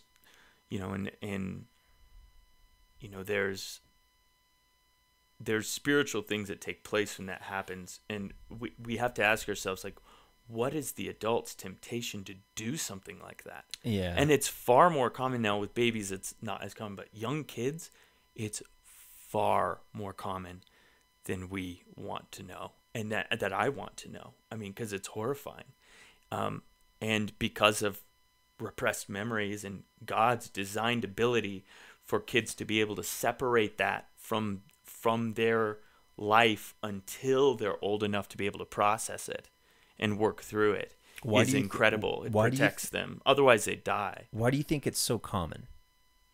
Because the evil of the world. I mean, it's because temptation is a real thing. It's not just But why physical. would you be tempted to touch a child in that way? As far as when it comes to sexual attraction, where does that come from? How does that get into a person? It's demonic. I mean, and it starts with small things, It starts with small compromises, and then it goes to, and how it happens with kids, honestly, what's sad is it's generational sin. It's what happened to them as a child. And that's where we can have empathy, because even the people who we think, how can these people molest kids? Almost all of them have been molested themselves. That's fascinating. And the amazing thing is, Jesus is the one that can break that generational sin. And he did it with this person I know. And he is the one that can break that, because it is a pattern and we see it. And another thing secular people acknowledge, generational sin is a thing. Like, it just follows down the lineage.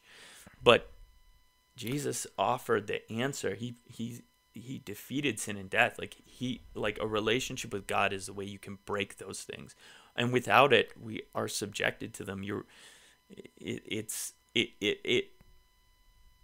That temptation will always be there. And I can't say I understand generational sin totally. I just see it and I know it's there. There's a really good podcast between Joe Rogan and Dr. Gabor Mate I listened to recently, where he talks about that the transferring of traumas from one generation to the next. It's some good stuff. But as far as the ability or the draw, the allure or whatever to be able to touch a child in that way, I theorize that comes from having an unhealthy relationship with sex as an adult human being. Yeah, I mean that too. But it's because most of us are, at least in Western culture, we're raised to be ashamed of our nakedness or ashamed of our genitals or our sexual desire. We're taught to be. I think that is. Yeah, well, you can finish, but we're taught to not be proud of it, or to we're basically taught that it's dirty and wrong and bad to be sexual, and oftentimes you'll get the other a different side of that that's like, oh well, no, it's all wrong and it's all bad unless you're married. So within this certain criteria, it's okay, but you're gonna experience all of these desires and things from the age of 12, 13, some kids even younger. So where's the outlet? How do you have a good relationship with sex and your own sexuality and your own sexual desires as a teenager before you're, of age to be married or whatever? We don't have a healthy relationship with that in our society. So yeah, it's connected to a few things. On the surface, I would point to that. It's interesting to me that Europeans don't so much struggle with like nudity as being something sexual because it's more common over there.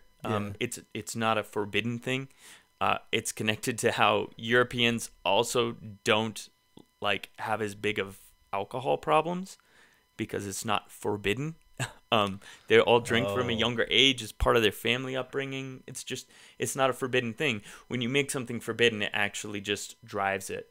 And this is why I'm a libertarian and anti-government. like the forbidden fruit. Yeah, it has the opposite effect, and it's because it's why the law doesn't work, and it's why Jesus came to fulfill the law to give us what does work.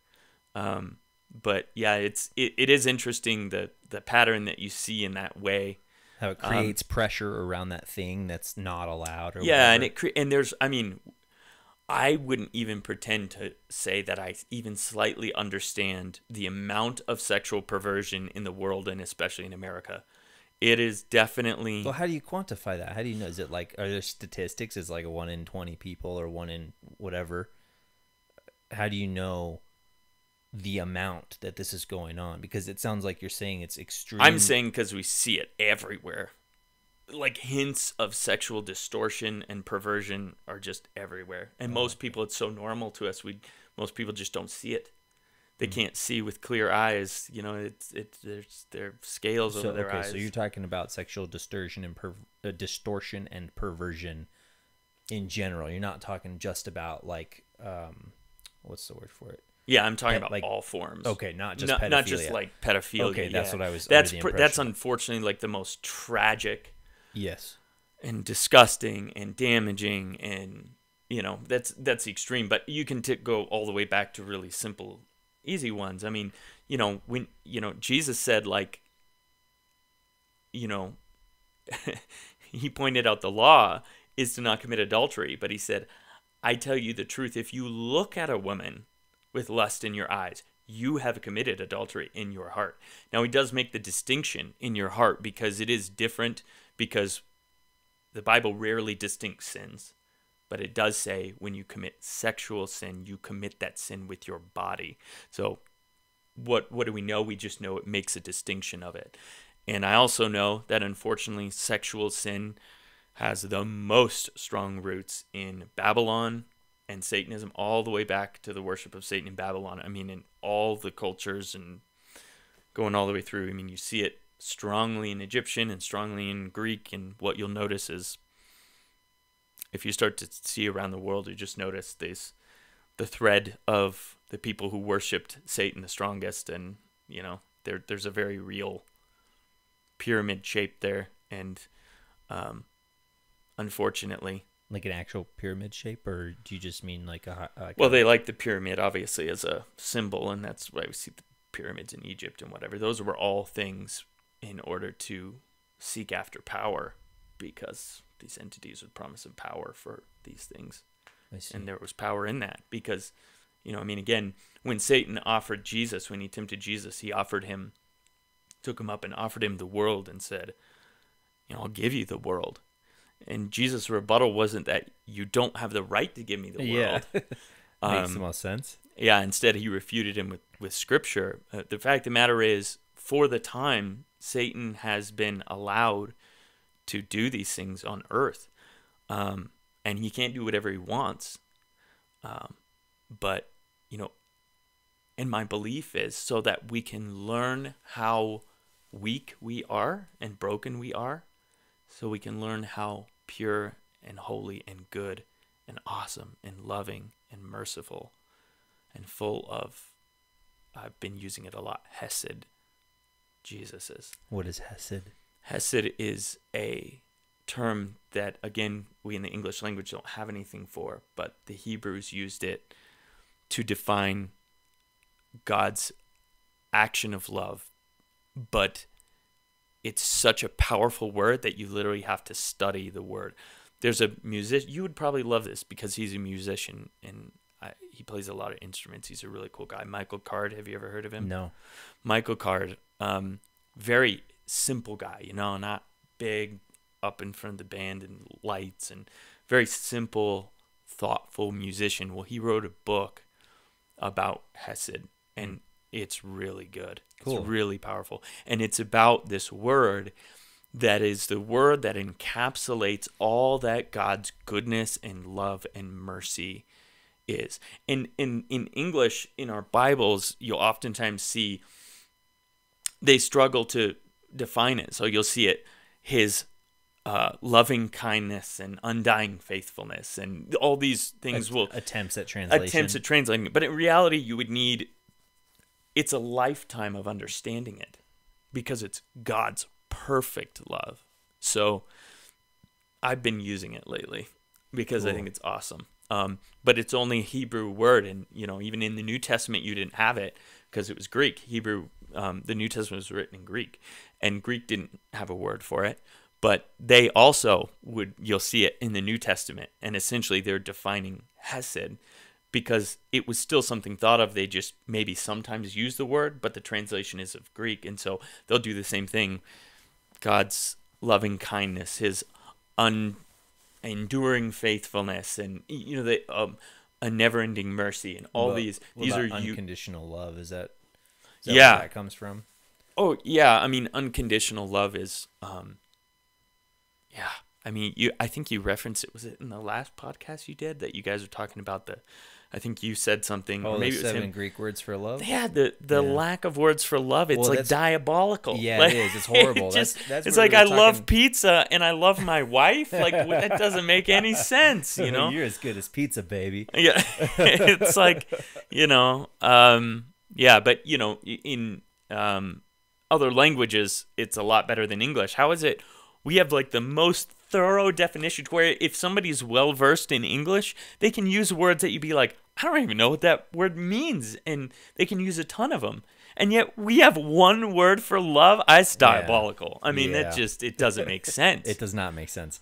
Going back to the sexual sin, I don't know if you know what the Bible says about this, but as far as self-pleasure or masturbation goes, is that a sin? This is an interesting path, and I didn't know if you wanted to go into a podcast, but no, we can talk about whatever. I don't care. We're here to boil down. So I do have strong opinions on that. What are your opinions, and what do you know about what the Bible says about it? Because I have a couple questions. Yeah. So the funny thing is, and what Jesus really tackles is your mind and your heart. And that doesn't mean there aren't physical sins. If you can say, I have a clear mind and heart, and I'm going to go have sex with my friend's wife. That's obviously not possible. Yeah, that's different. And it's sinful. But obviously, the Old Testament talks about being clean and unclean and makes those references to discharge for men and women, and it makes them unclean. Now, we think of unclean as being... That's a long topic for this, but we think of unclean as being like maybe sexually dirty, gross. But rather it was like... You mean like an STD, or do you mean like a sexual deviant, like a slut? Yeah, well, I don't know what comes to mind. Probably everybody, that word what do you mean? So what the Bible, when it says unclean, it's talking about ceremonially unclean. So it doesn't say sinful. oh, you had a discharge, they'd been sinful. And this goes for if they even had sex with their wife, which is a beautiful thing, but it's still ceremonially unclean. That's just because, unclean for a ceremony. This was communing with God, which means this is very, very short definition, and many people have written many books on it. So I'm really watering it down. So give me some grace for that. But essentially, you should, if you're communing with God, and at that time God physically came down in presence of the tabernacle, you would attend, and God's presence was there. That was a reverent thing. And it is different today. We have Jesus, and he tore the veil, which means there's no mediary. They had priests as a mediary, then we don't have priests as a mediary. He is the bridge. He's bridged all of that. But in that day, you were communing with God, and I think we need a little more of that reverence today. I mean, it's good to pray as we do life, and I'm actually better at that. But being really reverent in prayer, like thinking that we are attending God's courtroom, and that God is a God, yes, he's a God of love and mercy, but he's also a God of immense grace and power and authority. And it's so divine that it would terrify us. It would kill us if we saw him, because he's that much bigger than us. So I think in some sense we still need some more of that reverence, because we're in America, especially in the American church, we're a little irreverent. But essentially back then it was like, you don't want the distractions. You're going to commune with God. I should talk into the mic. You're going to commune with God. So like, even if you're having sex with your wife, that'd be a beautiful thing. But you were ceremonially unclean. Okay. Because you're distracted. There was these very real rituals, and the cool thing about the rituals from the Old Testament, and you have to do very, deep dives to get into all the details, but it's so rich when you do, is that those are all symbols for prophecy, for what will happen. So much of the Old Testament is riddled with the prediction that Jesus will come and what he will be. And yet no one expected him, and the church was miffed and they all wanted a king who was going to crush their enemy. But God came as a servant, and as a humble servant, because he came as an example to us. So we can want to change the country. We can want to crush our enemies. That's not Jesus. The thumbprint of Jesus is inner peace and a servant to others. Unconditional love. Love even for your enemies who hate you. So when it comes to sexual sin in the Bible and what it says about that, it says not to be unclean in the presence of God. So yeah, talking ritual in the Old Testament, essentially people sometimes use that as saying that, oh, it's sinful. But the problem is that those same words that are used for discharge, there's connection to even healthy sexual relationship. So, essentially, it's a matter of what's in your mind. I don't think masturbation is wrong, but I think it is almost always wrong. Yeah, if that makes sense. Like, can you do it without having lustful thoughts or lustful intent? Is like, so if you could do that, then would it be holy? I don't know about holy, because that would be something set aside for God. So I wouldn't use the word holy. I don't use the word holy for very many things. That's sacred? That's like what something about sacred. Because it's special. Your relationship with God is something that's special. But then when it comes to sexuality, like that's a big deal for human beings. Well, that's what drives us so much more than so many other things. Is our sexuality. Yeah. Well, and it's hard because in America, it's all. It's been so destroyed. The image of sexuality. So I think it's almost no one in this country does masturbate with a clear heart and mind. I don't care about what they do right now. I'm curious as far as like theoretically, what is in a biblical perspective, what it says about it.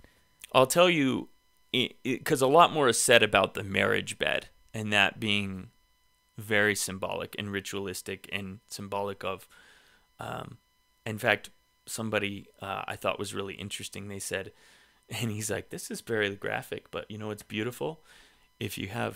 When you have sex with a virgin, it's the same. It's a symbol of Jesus tearing the curtain. And I was like, well, that's something we wouldn't normally think of, but Yeah. it's interesting. Jesus, when he died, the curtain, which was a curtain that divided the tabernacle, which is where God's presence dwelt. Was this an actual physical space? Yeah. Okay. Yeah, so in the tabernacle, you have the Holy of Holies, which is a place where God dwells. So in the Old Testament, that was a place where God's presence on earth dwelt.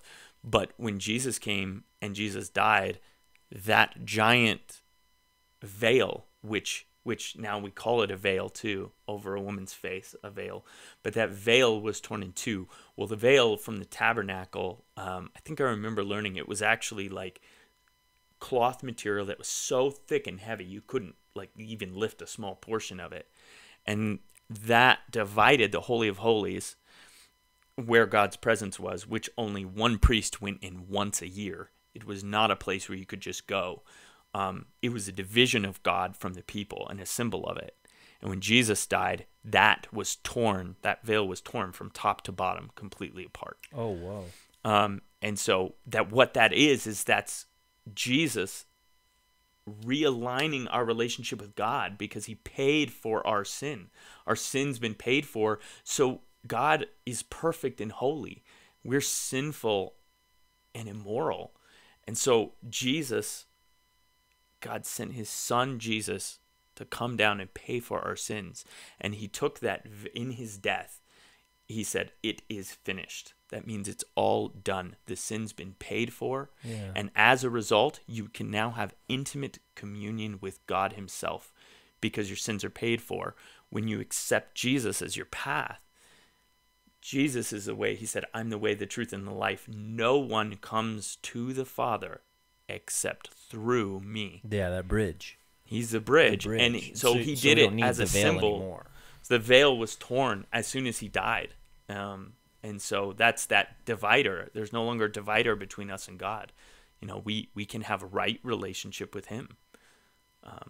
And that's a beautiful thing, and that's what life is all about. So my interpretation of what Christianity has taught me in my upbringing is that masturbation is a sin. And my question is that only a sin because it's generally needs lustful thoughts in order to propel it? But would it need lustful thoughts? What's interesting is, if as a man, if you don't masturbate, eventually your body will do it for you. Yeah. It's actually a bodily action, but we have to hesitate to say that because it's so unhealthy in such widespread mass because of pornography. Yeah, it is super unhealthy. It's there's, and you can say many things about it. You can say, of course, there's no human connection there. It's empty. It's going to diminish your human connection when you find it. But also, if a good example is someone can say that they really love my wife, and I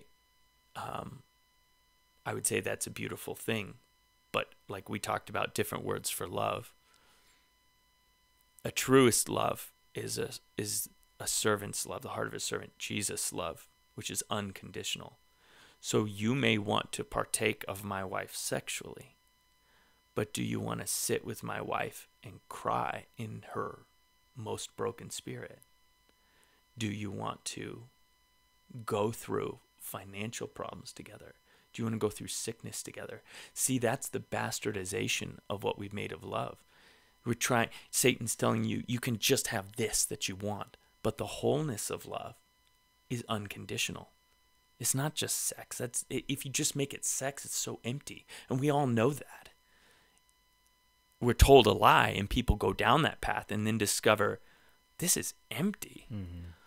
But when you tie all of that together and you say, I'm going to be with you my entire life, no matter what happens, and I'm never even going to consider leaving you, no matter how hard things get, no matter how miserable it is because we don't have money, we'll do it together.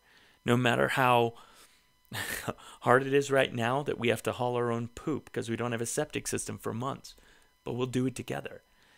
No matter how hard it is that we're both sick. I wake up nauseous every day. My wife wakes up with a bad headache every morning, but we'll do it together. That's real love, and I have that with my wife. And that's what God wants to give people, which makes him so sad when people shortchange it and make it about just sex.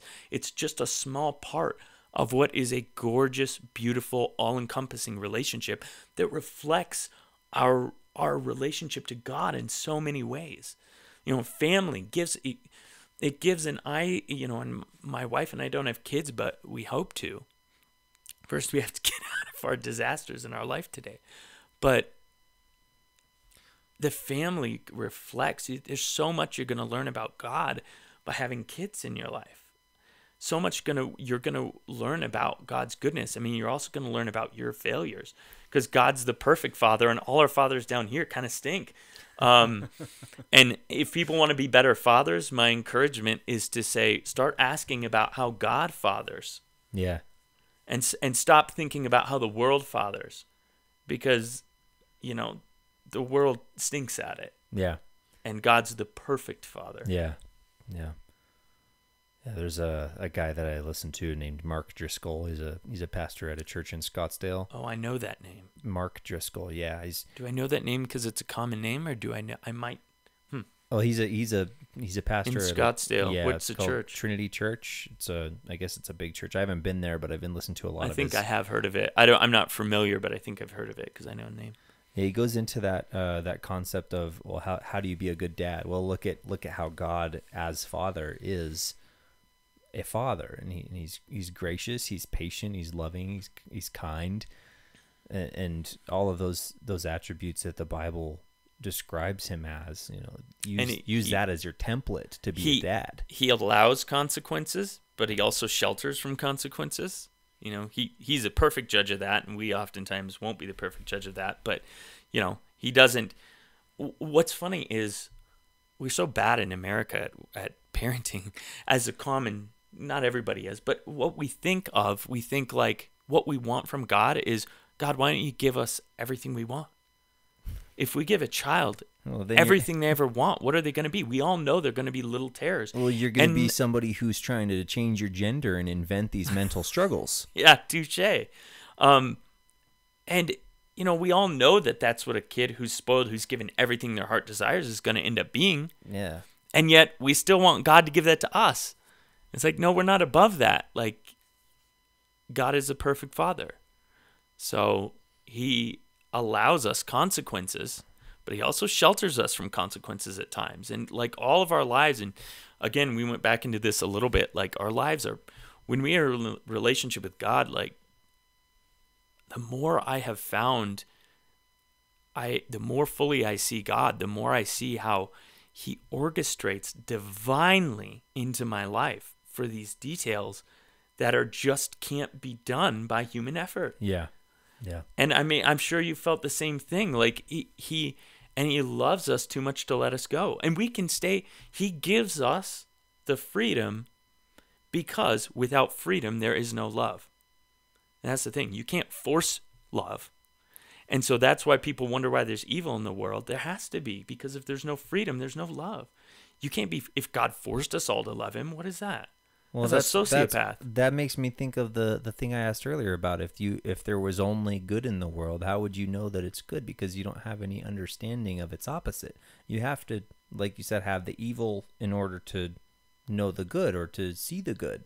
But we didn't have to. We could have always chosen God, but we chose to sin. But that's only something that's an intellectual concept based on something that we've read. We have never experienced only good without evil, have we not? Or is baby in the mother's womb? That's what it is? Or? Well, no, I don't believe so actually, because I guess you're moms are even sinning before they're born. Yeah, and you're feeling all of the emotions of the mother. And then we could even have that generational sin topic and what that means, and we don't, can't fully understand that, but that's a very interesting biblical dive too. You said there needs to be evil in the world. That's what you said, right? No, I said there doesn't need to be evil. Oh, I must have.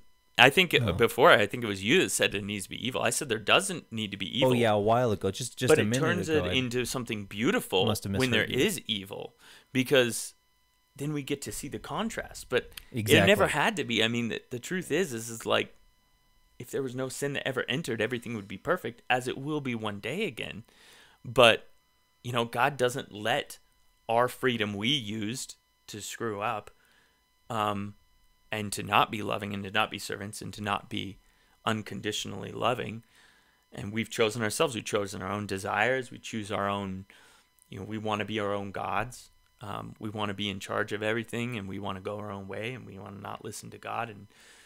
And Satan paints the picture of God in this world, tries to get us to think of God as an ethereal cloud God, which is nonsense. Yeah. There's a really good book by Randy Alcorn called Heaven, which people should read, because a lot of people's misconceptions of what heaven is really wrong. Yeah, and not biblical too, not in the text, and just really fabricated out of this weird, gross, well, I don't remember what era. I did study this a long time ago. I think it came out of kind of the Renaissance period, where a lot of, like, you see like the Renaissance period of paintings too, where we're painting these biblical sightings, but they're not very real. They're kind of, they paint these images in our heads that are not very, like, connected to our reality. Right. And then when we think of the pearly gates and everything being in clouds, it's like, these aren't, the pearly gates are, and yet the clouds and ethereal thing is not a biblical text thing. Oh, good, because I have a problem with all that. Yeah. I didn't know that it wasn't biblical. That's not at all. Because invented by people. Yeah, that sounds like BS to me, because when the Bible talks about the kingdom of heaven, it says that it's at hand, right? Which means that it's available to us right now, in a sense, at least a part of it. Yeah, a part of it, because we can experience unconditional love and the power of the Holy Spirit and the power of Jesus. Mm-hmm. But this is not heaven. I mean, there's still evil. So it seems like we still have a sin nature that we fight. So, we're not perfect, and we need, we need to constantly be renewing our minds in Jesus and being guidance. Yeah. And in the end, it just makes me sad that people's view of heaven is so short of what God painted in Scripture. So if anyone has curiosity about that, Randy Alcorn's book, Heaven, is good to just kind of pull you back and say, he picks out all these things and, like, this is nonsense, where'd it come from? Nonsense, where'd it come from? Kind of like that Naked Bible podcast. He does a lot of that, where, like, this stuff's nonsense and it's not in the text. It came from this weird idea that came from this weird sect, and then it was adopted by these people. We screw things up as humans. we jumble things, and we pick and choose, and we want to make our own religion. We want to be God. Again, back to the original sin. Satan said to Eve, "And you will be like God." You will not surely die. You will be like God. But Did your parents raise you Christian? Yeah. And I was, very fortunate to have one of the few people I've found that had just a really whole set of, like, loving parents. And my parents aren't perfect, because people aren't perfect. But man, I do feel fortunate. I mean, because now I've experienced, when I was a kid, I took it for granted. Just thought people had good, loving families that talked about things. And I mean, my parents didn't, like, my parents didn't fall into a lot of the traps that scar kids, whether alcohol, sexual issues, violent abuse.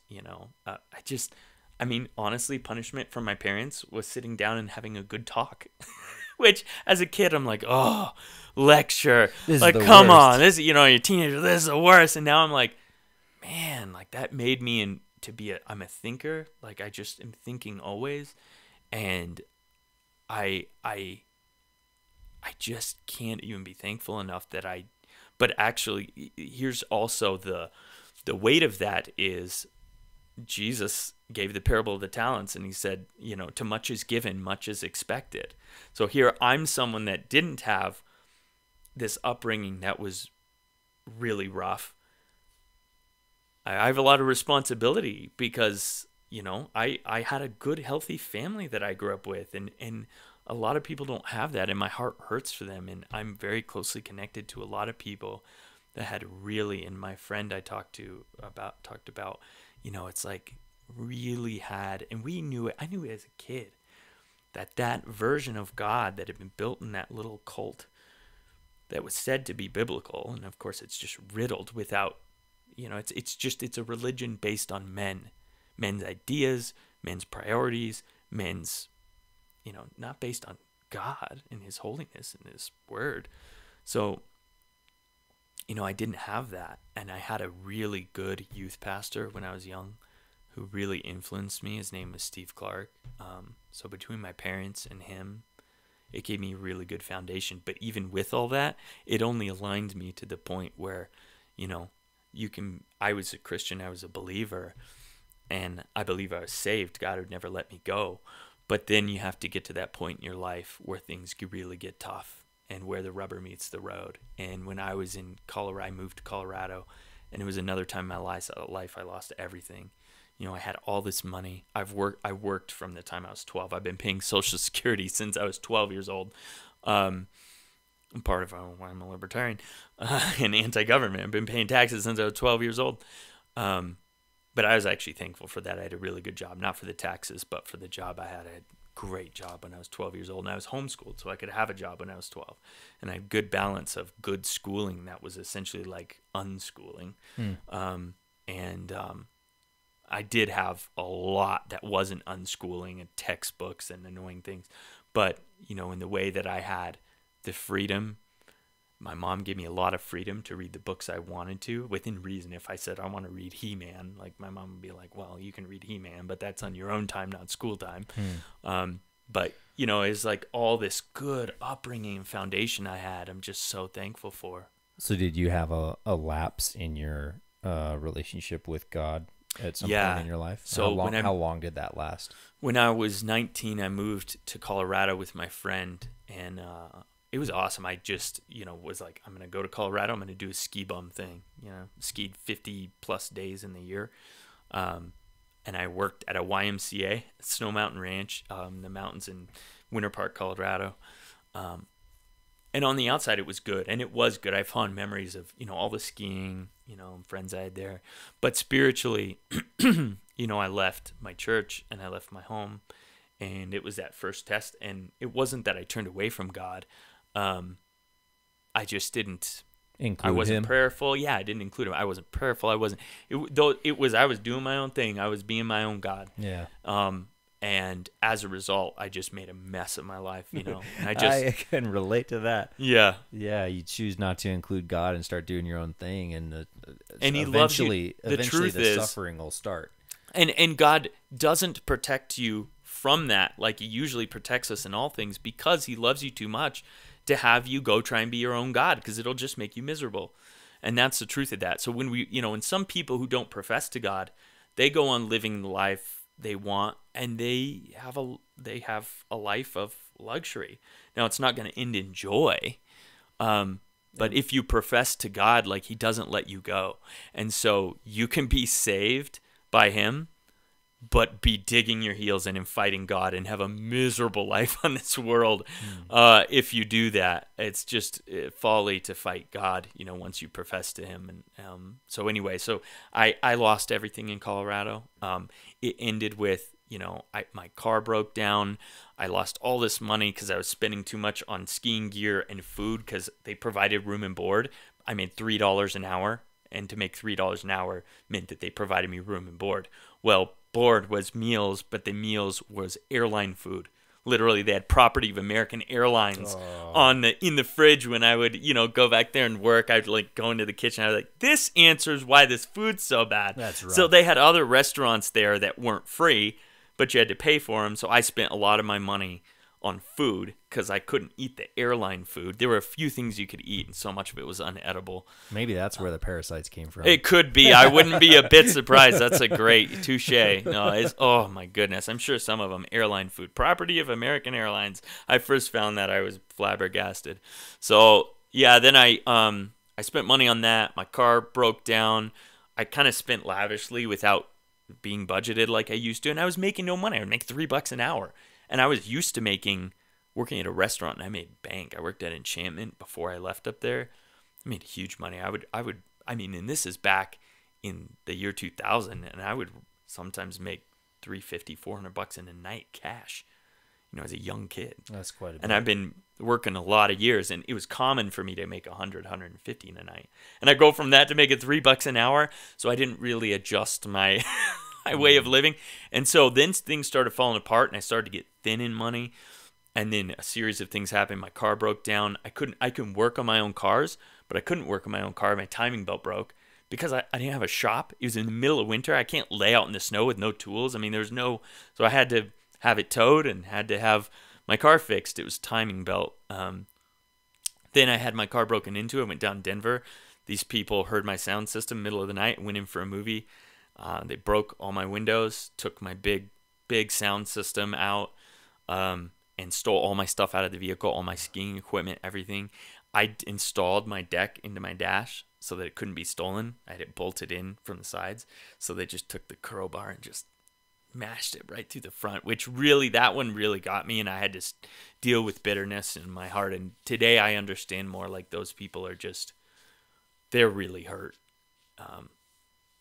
But at that time I just hated them, Yeah. So that sowed some bad things in my heart too. But yeah, I had to drive over the pass. It was minus 38 over Berthoud Pass that night, and I had to drive with no windows and no jacket. Minus 38. Minus 38. It's at 11,400 or 500 feet elevation to go over the pass. I can't even think of what that might feel like. I did feel, so I used to walk to work up there, and it would be as cold as minus 30. So this is Winter Park, but it's actually higher than Winter Park because the Snow Mountain Ranch, I think it was 9,100 feet, if I remember right. I could be wrong on that, but I would wash my hair in the morning, and then I'd walk to work in the morning, and my nose hairs freeze, my facial hair frozen, and my hair would just freeze in place. But it didn't actually bother me. Like, most people hate the cold. I hate the heat. I've always loved the cold since I was a kid, which is so weird. Usually kids don't care about temperature, but I always loved the cold, so that never bothered me. But yeah, I lost everything. And after that point, I basically went out. I ran out of money. I ran out of everything. And I had just enough money to fix my windows so that I could drive back. All my stuff got taken, or most of my stuff got taken out. But the few things I had back at my dorm was my TV and sound system and stuff and clothes and things like that. And I just had to retreat before the end of winter and load everything up, and I headed out. And then it hit a big blizzard. I hit a storm. I destroyed one of my tires because the snow was blowing over the road. The rim dented in. It destroyed the tire, and I had nothing. And I was in the middle of nowhere. And you're driving in the middle of a blizzard, no jacket. Driving back to Arizona. Yep, no gloves. I had hardly any money in the bank, and yeah, that was my first time of just crying out to God. And I just remember screaming into the snow in the air in the blizzard. As I'm unloading, I had to get to my spare, and it was buried underneath everything I owned that I had left, and I had to throw it all out into the snow in the blizzard. And, it's just this very real feeling like I've got nothing left. And I just cried out to God and said, I give up. I can't do it anymore. I know I've screwed up. I know I've had my own way, and I've gone on my own way these past few months, and it hasn't worked out. So I need more of you and less of me. And cried out to him to be my strength in my time of weakness. And gosh, he answered it so extreme that I had instant peace and joy. I was ecstatic for no reason. I mean, I had a really terrible situation while you were in the snow. But spiritually, there was so much that happened there while I was in the snow. I was instantly full of joy in a way I can't even express.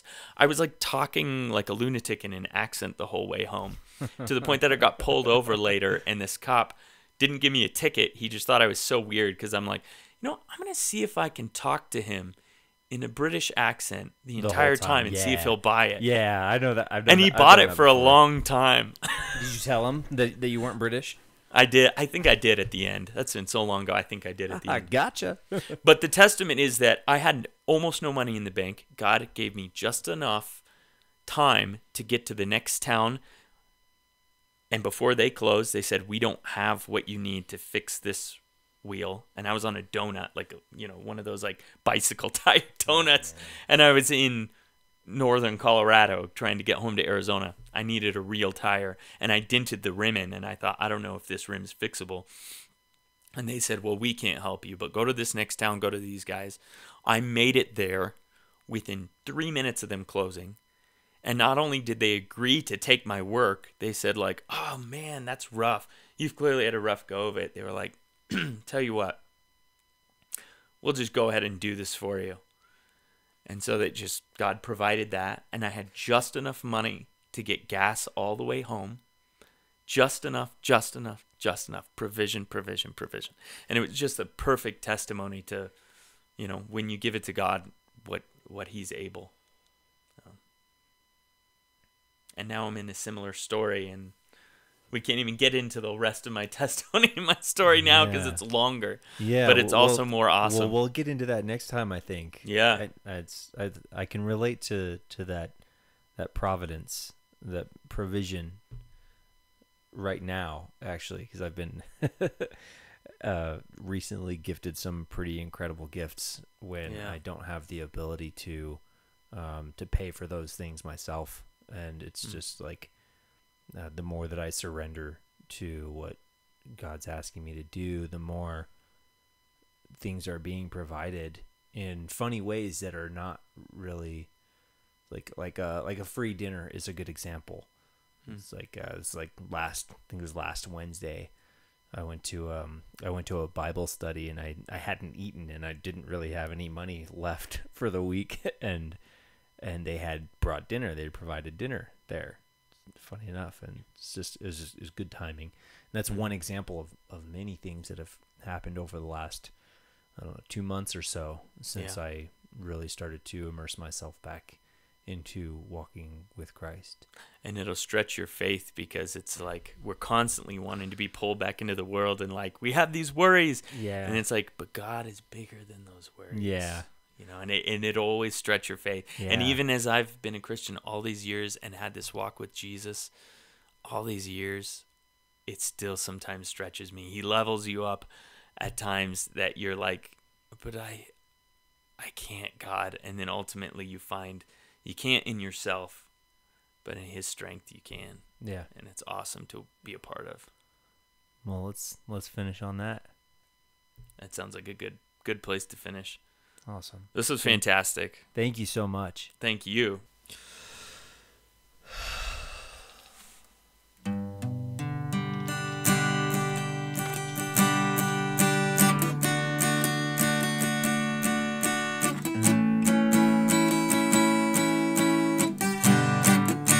Jesus is the way. He said, I'm the way, the truth, and the life. No one comes to the Father except through me. Yeah.